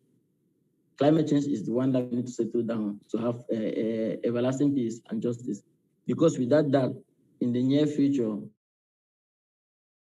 majority of those in power, our leaders, they will not be there. By that time, most of them will no more be on earth. Most of them must have passed away. And so with the younger generation, we that we are now leading the younger generation, will be the one to direct them towards that peace. But if we do not make sure that our social status is not correct, or is not okay, we'll continue to have conflict and the issue of justice and peace. Thank you. Thank you so much, Brother Thomas Tiffany. You were shared such a great way, I have to say, because from the very beginning to till now, your message is very clear. You also focus the climate change. You also focus the peace and justice. And all the points, if we go through your points, we can take over some statistics information as well. We can take some notes that if we can implement those criteria, I think the SDG 16, all the target can be implemented by 2030. So thank you so much, Brother Thomas Tiffany, because we are really honored to have you. And yes, we love your smile. Thank you so much. Thank you. Thank you so much. Yes, brother. Thank you so much. So move ahead. I would like to call, I would like to call the next eminent speaker. First of all, I have to say, but I am the emotional intelligence graduate. Let's welcome to the emotional intelligence coach and life coach, who is the international speaker, moderator, very smiley person, and the eminent personality. So without further ado, I would like to call my dear sister, Anita Raju, in this floor. So my dear sister, floor is yours. Thank you so much, Brother Noor. Good morning, good afternoon, and good evening to all of you that are present here. I had to see powerful speakers share their thoughts today. And amidst such intellectual people, I don't know what I'm going to share, but let me share my 2 cents today. Please allow me to share my screen, brother. My dear honorable brother, the technical team, can you please make the co-host? Okay. Thank you, sir.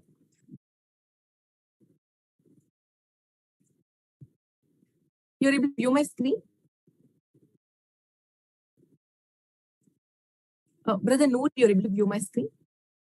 Absolutely. It's visible and clear. Awesome. Awesome. So today is day 16 of World Peace Summit, and today we are here to cover SDG 16, peace, justice, and strong institutions. So before I get to this, I'd like to show you a small video.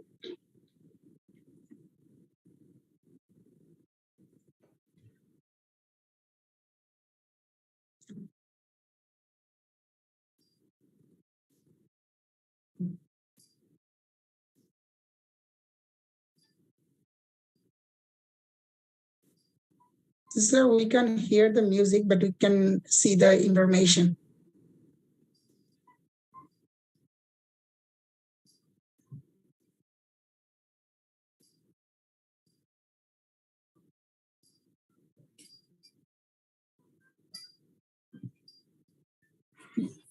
You're not able to view. Sister, sound is not audible, but we can see this video as well as information.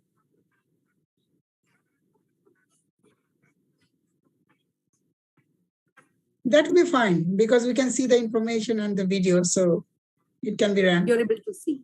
Okay.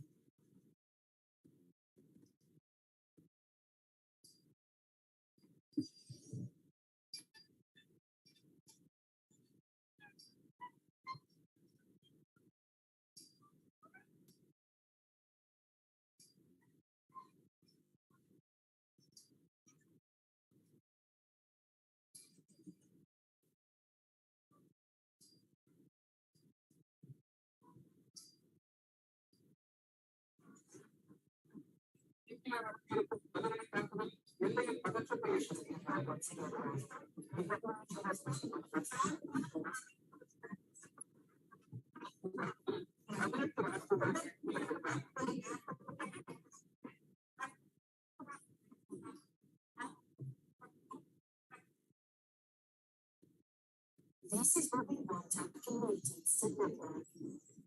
Peaceful, inclusive, and fair. But too often our world lives dangerous and unjust ways. You might think most violence occurs in wars between states. In fact, violent times is many people occur in non-conflict settings. With trusted influence of the people, the local governments soon recognize and respond to these challenges by involving citizens in decision-making and reaching consensus in their communities, reaching out to traditionally excluded groups and delivering equitable services, being transparent and accountable to local people, providing citizens with access to information. Creating safer, fairer, and more inclusive communities starts at home. Sustainable Development Goal 16 is to achieve peace, justice, and strong institutions.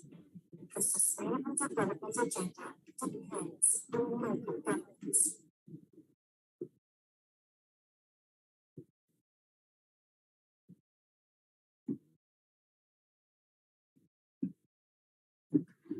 So in order to achieve peace, what are the challenges that we face?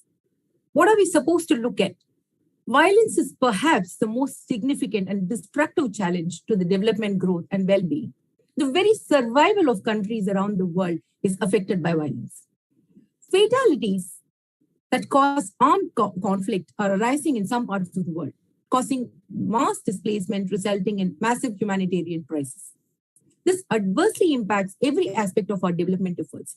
Every time there is an armed conflict, however fast the countries are trying to develop, move forward, it puts them behind by 5 to 10 years. Crime and sexual, gender-based violence contribute to lack of peace.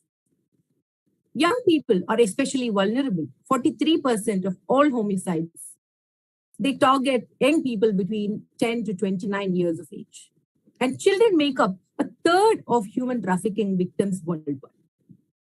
The institutional violence of accountable legal and judicial systems, it's not just about killing someone, it's not just about ruining life, but even indirectly contributing to the unaccountable legal and judicial systems or depriving people of their human rights and fundamental freedoms. All of this constitute forms of violence and injustice. If you thought the kid that you have at home is brought to the world by you and you own that child, and if you feel you can make a decision on behalf of the child and you have the right to get into the personal space of the child, then you are also contributing to this violence. Corruption, bribery, theft, and tax evasion also cost developing countries around the world $1.26 trillion USD per year. Look at how effectively we can utilize this money. This even helps the international poverty threshold to be addressed for about 6 years. When we know that any small attribute from our side is causing global damage, why are we still contributing to it? Knowingly, unknowingly. We may not be the beneficiary. We may not be the people thinking about it or crafting a plan around it. But we are being party to it by either contributing or by keeping quiet. It is our responsibility, every individual's responsibility, to challenge any of these aspects that you witness. Don't think the crime and the sexual assault is happening in a different country, in a different state, in a different area. It can very soon touch your next building. It can touch your building very soon if you're not going to address them. So how do we address them? We may say, hey, I'm aware that something like this is happening, but I don't know what to do. That is why United Nations has crafted a beautiful target plan to achieve by 2030. It has crafted 12 different plans in the name of SDG 16 that will contribute to peace, justice through strong institutions. What are the 12 thumb rules that we need to know? Okay, fine. I'm willing to contribute. I'm willing to support. I'm willing to create awareness. So what am I supposed to do? What are different aspects I need to target? Yes, you need to target reduce violence everywhere. It could be a smaller, don't think that hitting a child is not violence. That is also violence. Protect children from abuse, exploitation, trafficking, and violence. Abusing at school, abusing at in a global arena, abusing them on the roadside, everything is considered an abuse. Do not give yourself an excuse because you're a parent or because you're a teacher or because you hold certain responsibility in the society. Promote the rule of law and ensure equal access to justice. Combat organized crime and illicit financial and arms flow. These organized crimes are contributing to the major chaos that's coming up. Substantially reduce corruption and bribery. How do we do that? By us not getting involved, by us not contributing to this, trying to stop. Because we feel when it is convenient for us, when something needs to happen, a small corruption, a small bribery, okay, is not a problem. I can still pay. If I'm not able to drive well, I can just pay a small amount and get my license. I don't want to stand in the queue for a long time. I'll go pay something and I will get away with it quickly because I can go back to office. I can go back and continue my entertainment fun. But we don't know what we are contributing to. When people do it at a very, very large scale, we are being victims to it, but we are making a lot of people victim to what we are contributing to. Develop effective, accountable, and transparent institutions. There are already government setups ensuring that we support, we question, we challenge, and we make them contribute in a way the setup has been made for. Whatever is the purpose, making them achieve the purpose. Ensure responsive, inclusive, and representative decision making. Inclusion is very important. Just one segment of people, a different age group, creating policies and implementing it is not going to work for all sections of the population. Inclusivity, the thought from different segments, like our own pool of guests that we have today, how diverse it is, how inclusive this forum is. Similarly, every other area, we need to be inclusive. Strengthen the participation in global governance. How do we participate? When you have the right to vote, are you using it judiciously? Are you using it with a sense of purpose? We are using our intellect to kill us, to rob us. What is the use of intellect if we are using that to destroy the humanity, to destroy the world? Provide universal legal identity. Ensure public access to information and protect fundamental freedoms. How transparent the systems can be. How do you question? You only want to know, you want to only see your bank statement. What happens to your bank statement? If there is a sudden money that gets withdrawn, that's when you're getting curious. When are we going to get curious to understand, okay, where is the government, spending their contribution towards? Why are they using it? Is it really required? Let me just get curious about these things and also protect fundamental freedoms, irrespective of who the person is in front of you. Strengthen national institutions and to prevent violence and combat terrorism and crime. And promote and enforce non-discriminatory laws and policies. In every way that you are able to contribute, you're able to speak about it at least to one person per day. And if you're able to inspire one person per day to know one of these, you would have contributed greatly to the achievement of SDG 16. Hearty thanks to Vishwa Humanity United International Royal Council for their efforts to achievement of United Nations SDGs. I would like to just play a last video and close my session because I know there are a lot of eminent speakers that are waiting to speak as well.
Thank you so much.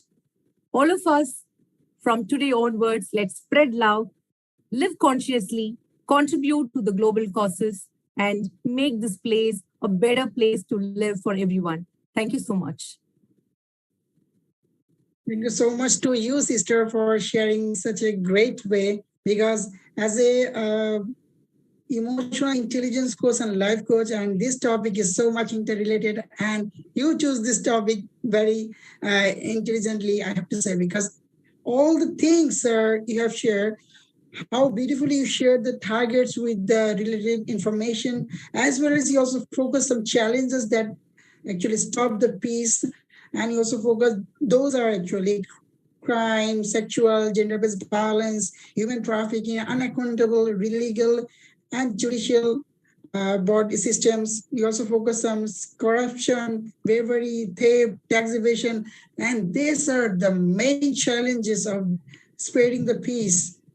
And yes, this is a great highlight points I have to say. And even after that, what we have to do, you also focus some information, even if you also share two videos, that is very touching to us.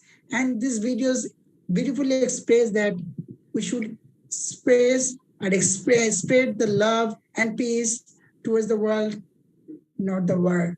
So that is the great message for us. Thank you so much, my dear sister, for your beautiful words and beautiful explanation, as well as a speech. So we have to see your smile. Yes, you are. Thank you so much for being with us. Thank you. Thank you. So moving ahead, I would like to call the brother who is always there. And I have found my brother all the time in the Global Peace Summit. Maybe you are thinking that for whom I am talking about. So let's welcome to the Director and CEO of Green Care Society India, my dear brother, Mr. Amuzari Vishwanath, all the way from India. So my dear brother, floor is yours.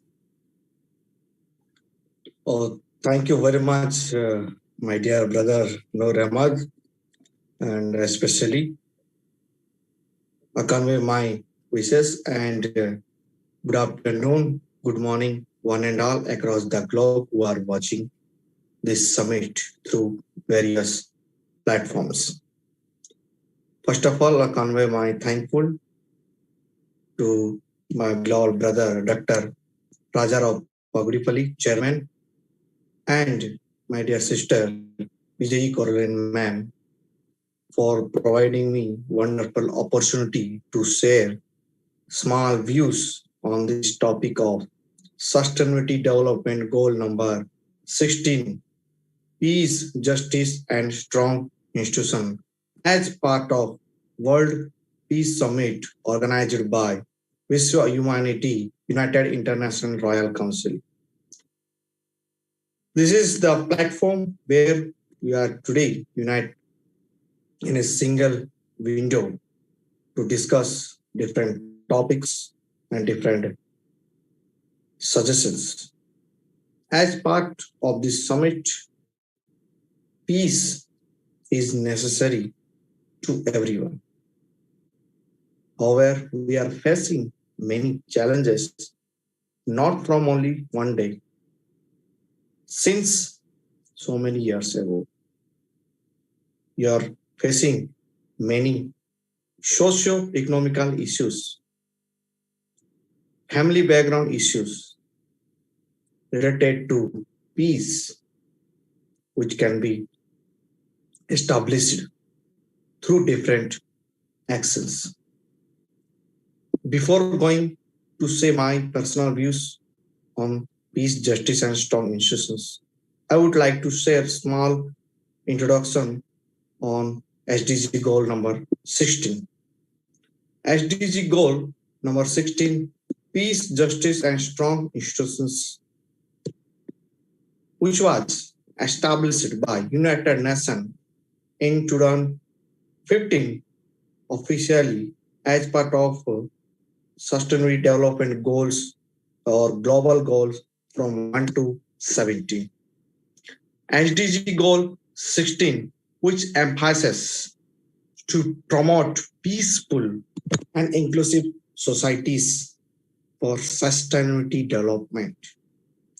Provide access to justice for all, for each categories, for every citizen of our different countries, and build effective, countable, and inclusive institutions at all levels, from local level to global levels. And this SDG goal number 16 has 12 targets which to be achieved by 2030 onwards. And it works different targets and measurements with 23 indicators. It focuses on main only to promote peace, to identify, to provide the real justice through the different institutions or different organizations. It works in different outcomes, targets, indicators, which can be involved in reduce of violence, protect children from abuse, exploitation, trafficking, violence or sexual harassment, promote the rule of law, and ensure equal access to justice to all people. Combat organized crime, illicit financial and armed flows through different organizations or different social reasons. And sustainability, reduce corruption, bravery, and bad occur things. And develop effective, accountable, and transparent institutions or organizations. Ensure responsive and inclusive through representative of decision-making leadership qualities. Strengthen the participation in global governance and local governance, which occurs in different perspectives to promote peace. And provide universal legal entity or through the laws and regulations of respective countries, through the public access and information, and protect the fundamental freedoms and fundamental rights of constitution of every countries. This means to promote peace and to provide justice through legal process according to the constitutions of particular countries. For example, Constitution of India, which has largest Constitution of India across the globe, which has many articles, many fundamental rights, many rules and regulations, which we have to obey. We have to follow all these rules and regulations according to our government of Republic country, India. So through this goal, we had to stop violence, promote peace, and provide real justice, legal justice to every citizen. I have an example. Recently, I watched the movie from Indian cinema, Jai Bhim, who is, that means Surya, the actor, is a leading role. That movie, such a wonderful and informative message-oriented movie. How can we fight for the justice? How can we provide the peace through the real outcomes? Just this is an example, however, it is going on in this society, and it was the actually true story based on real incident. Just I'm giving this example for regarding that law and justice related issue. So through this goal, we can promote the peace not only from the global level but also from the local level. So main focus nowadays going on international war system or terrorism or non-discriminatory laws policies which can harmful for the every society. So we have to stop this type of illegal activities or terrorism activities which is very harmful to the society. Recently, what is going on, I think about more than 80 days, the war between Russia and Ukraine. It is very emotional and sad to know that every people are facing in not only in Ukraine, but also Russia also through the violence. So we have to take forward some innovative, social, economical, prospectively steps toward the reduction of the violence through establishment of strong institutions, either educational, either social, either civil societies, either public sector institutions. It has many ways to take forwards, and however, many organizations are working in this to promote justice and peace, like a international human rights commissions of different countries, United Nations also involved in this perspective. And our organization, Vishwa Humanity, United International Royal Council also working in this field to provide peace and justice through the social activities and institutional programs in association with United Nations, UNESCO, and Central Government of India, and respective state governments of India. We are also facing different challenges in this perspective when we going to in the last 2 years during the pandemic situation, COVID-19. And apart from that, we are also facing different socio-economical issues related to the peace, justice. So we have to come forward to establish new and real working strong institutions to combat non-violence and establish good relationship between the public and government and public and different organizations. Some organizations like United Nations Organizations, UNDP, UNESCO, and NGOs of respective countries, foundations, all are doing well in this field to provide justice. Being as a teacher, educator, and a good citizen, I am working as a educationist at Astha Vidya Mandir English Medium School, which is located in Dantewada district of Chhattisgarh of India. Everyone knows this area is remote area which has Naxal activities. It is true, it is going on since many years, but now it is not like that.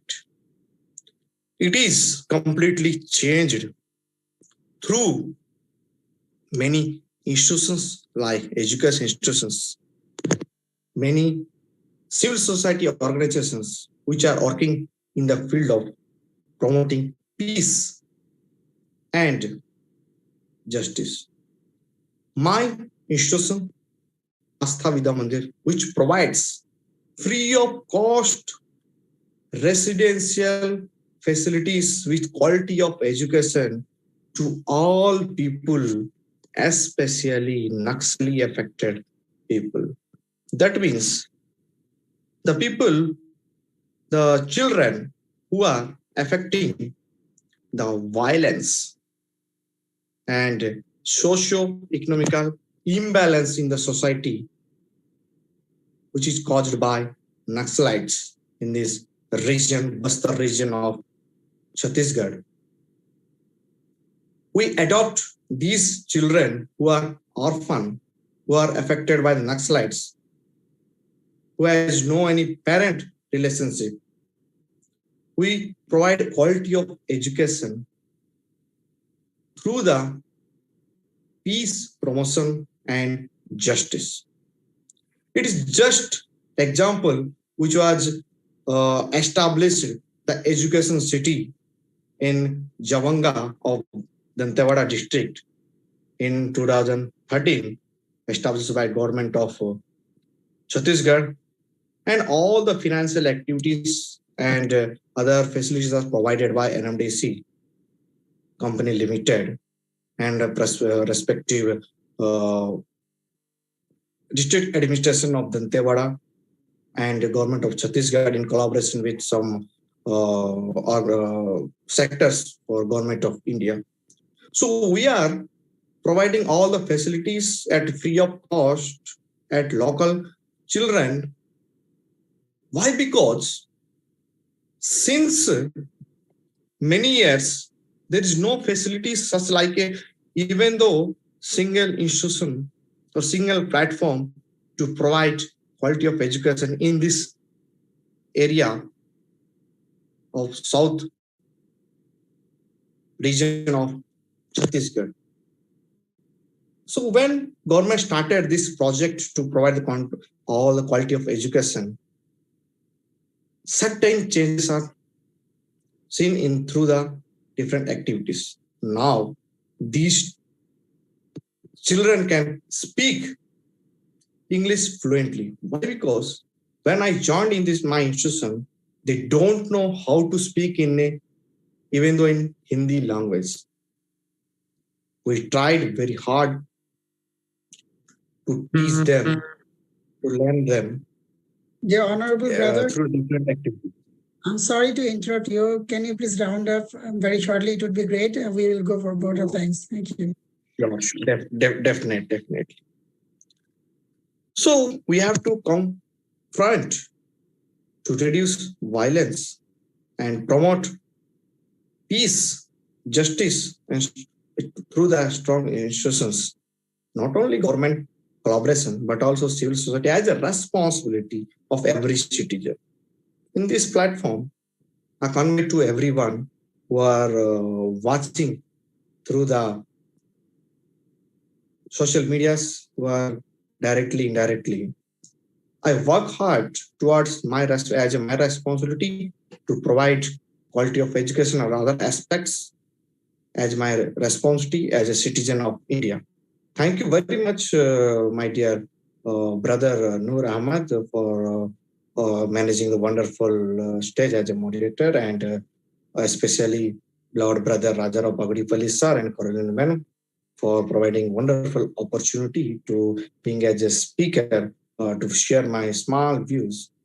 Thank you very much for organizing such a wonderful summit, World Peace Summit, which is wishes from many governors of state governors and lieutenant governors and many ministerial officials and international and national unities for the successful of this summit.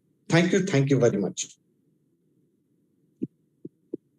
Thank you so much, sir, for your wonderful discussion. I'm really apologize to interrupt you because of the time limitation, but we will really love to hear from you because you have shared not only the information, you also share some of the information regarding the solution, as well as you have been shared that is your organization have been doing such a wonderful job.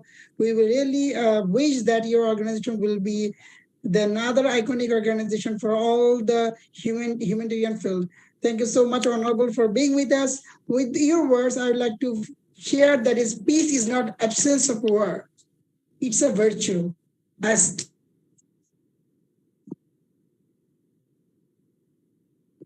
you very much, dear brother. So with my words, I would like to end up my session. Now I would like to hand over my dear brother, Rajneesh Kumar and Dr. Caroline for a vote of thanks.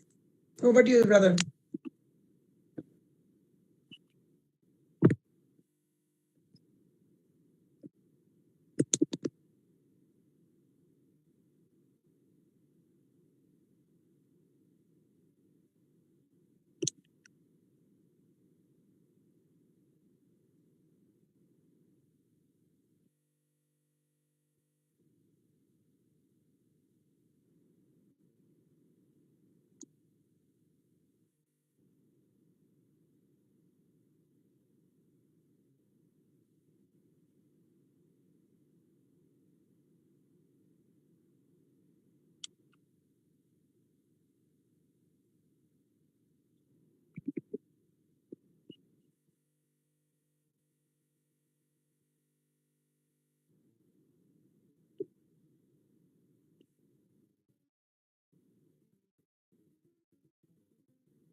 Yes, I'm there. I'm there.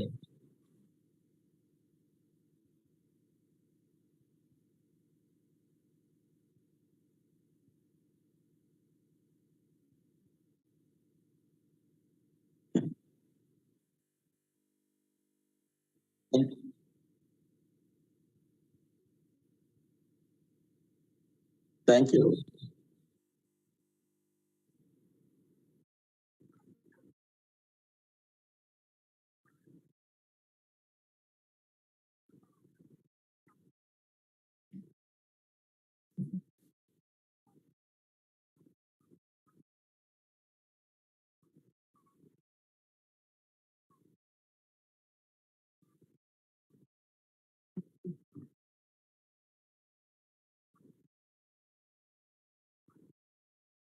Thank you, sir.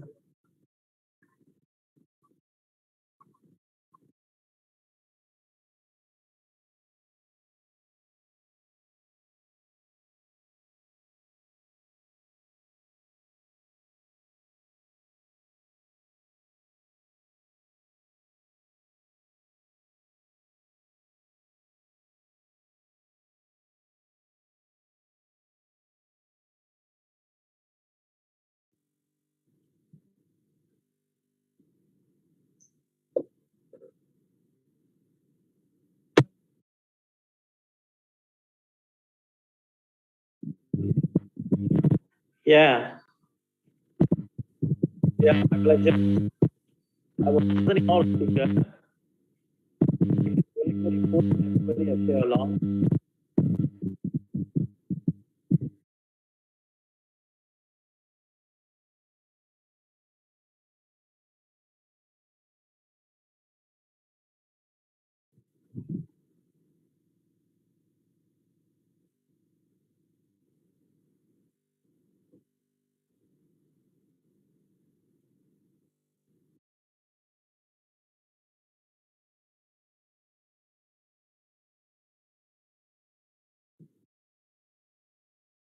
Thank you very much, sir.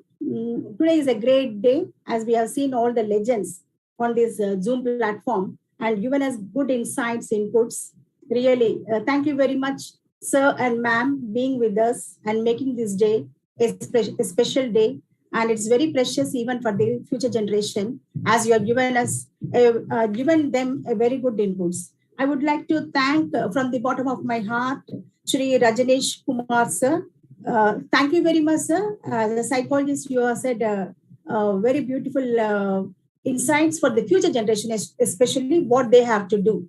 That is very important as nowadays the generation are without any goal and all, just they are living. So what they required, that you have said. And as a military man, you have shown what is a soldier, what is his responsibility and how they have to serve the society, nation. Really amazing. Thank you very much, sir. I would like to thank Prachitara Mishra ma'am. Thank you very much. What is storytelling? I have heard from young children and also very old people. But the first time I have seen young woman who taught us what is really a story and how we have to enjoy the beauty of the story and how we can learn the morals. Really amazing, ma'am. Thank you very much for being with us and giving us an eminent, excellent story, a moral story, which is very important. So we have to be happy with what we have. What God bestowed, we need to accept it and move ahead. Thank you very much, ma'am. The conference is very, very important. I would like to thank Nadia ma'am. Thank you, ma'am, for being with us. I would like to thank Zahiruddin sir. Thank you very much for your insights and inputs. I would like to thank Amir sir. Thank you, sir. Your speech is amazing. So no one is born with golden spoon or a diamond spoon or silver spoon. Everyone are reached to the heights only with their hard work and efforts. So let's not think about our background. We have to think only about the prospects and what blessings God has bestowed us. So thank you very much for being with us. And thank you, Tamo Stephanie, sir. Thank you very much for your insights. And I would like to appreciate my lovely family member, Anita Raj. Ma'am, whenever we need of any moderator, ma'am, in spite of busy schedule, she said, ma'am, I'm here. And she's supporting us a very great way along with Tarun Tiwari. Thank you, Anita ma'am. Today I have seen you good speaker. Of course, I have seen earlier also. But the way you are presenting is amazing and a well experienced speaker. Thank you very much for being with us and supporting this summit in all the ways. And also, I would like to appreciate Amjuri Vishwanath sir. Thank you very much for your insights and inputs. And as usual, thank you very much, sir. Vincent sir, for being with us. Really, every day when we look at you, we'll be very happy. Amazing, sir. Amazing. And definitely, I'll come to one. Definitely. Vincent, sir, really, thank you very much. I never expected that you will be with us every day. It's amazing. It shows your zeal, your interest and enthusiasm that we have to learn. So from each and every one, we have to take one takeaway. So I'm taking from you that we need to be very enthusiastic and zealistic to learn, to know more and more. So presence of mind, presence of body is very important, that you are showing us how a viewer should be and how active they need to be. That is very important. Thank you very much, sir, for being with us.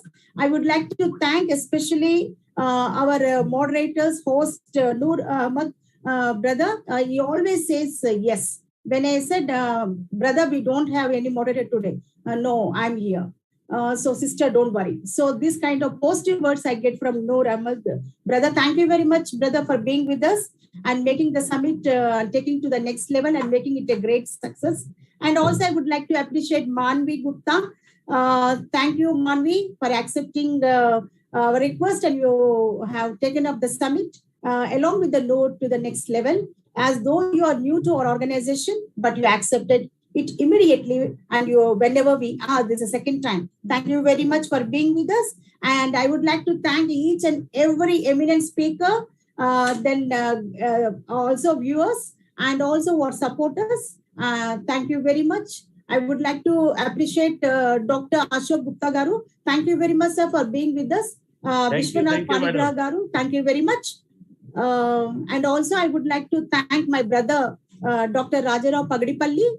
So thank you very much, sir. Brother, thank you. You're making the summit to the next level. That is really very important, and your hard work, your efforts, your commitment, your dedication is highly appreciable. And because of your efforts and commitment and dedication, the summit is going to the next level. So thank you very much. I thank once again from the bottom of my heart all the eminent speakers, my family members, for being with us and making the summit a grand success. Thank you.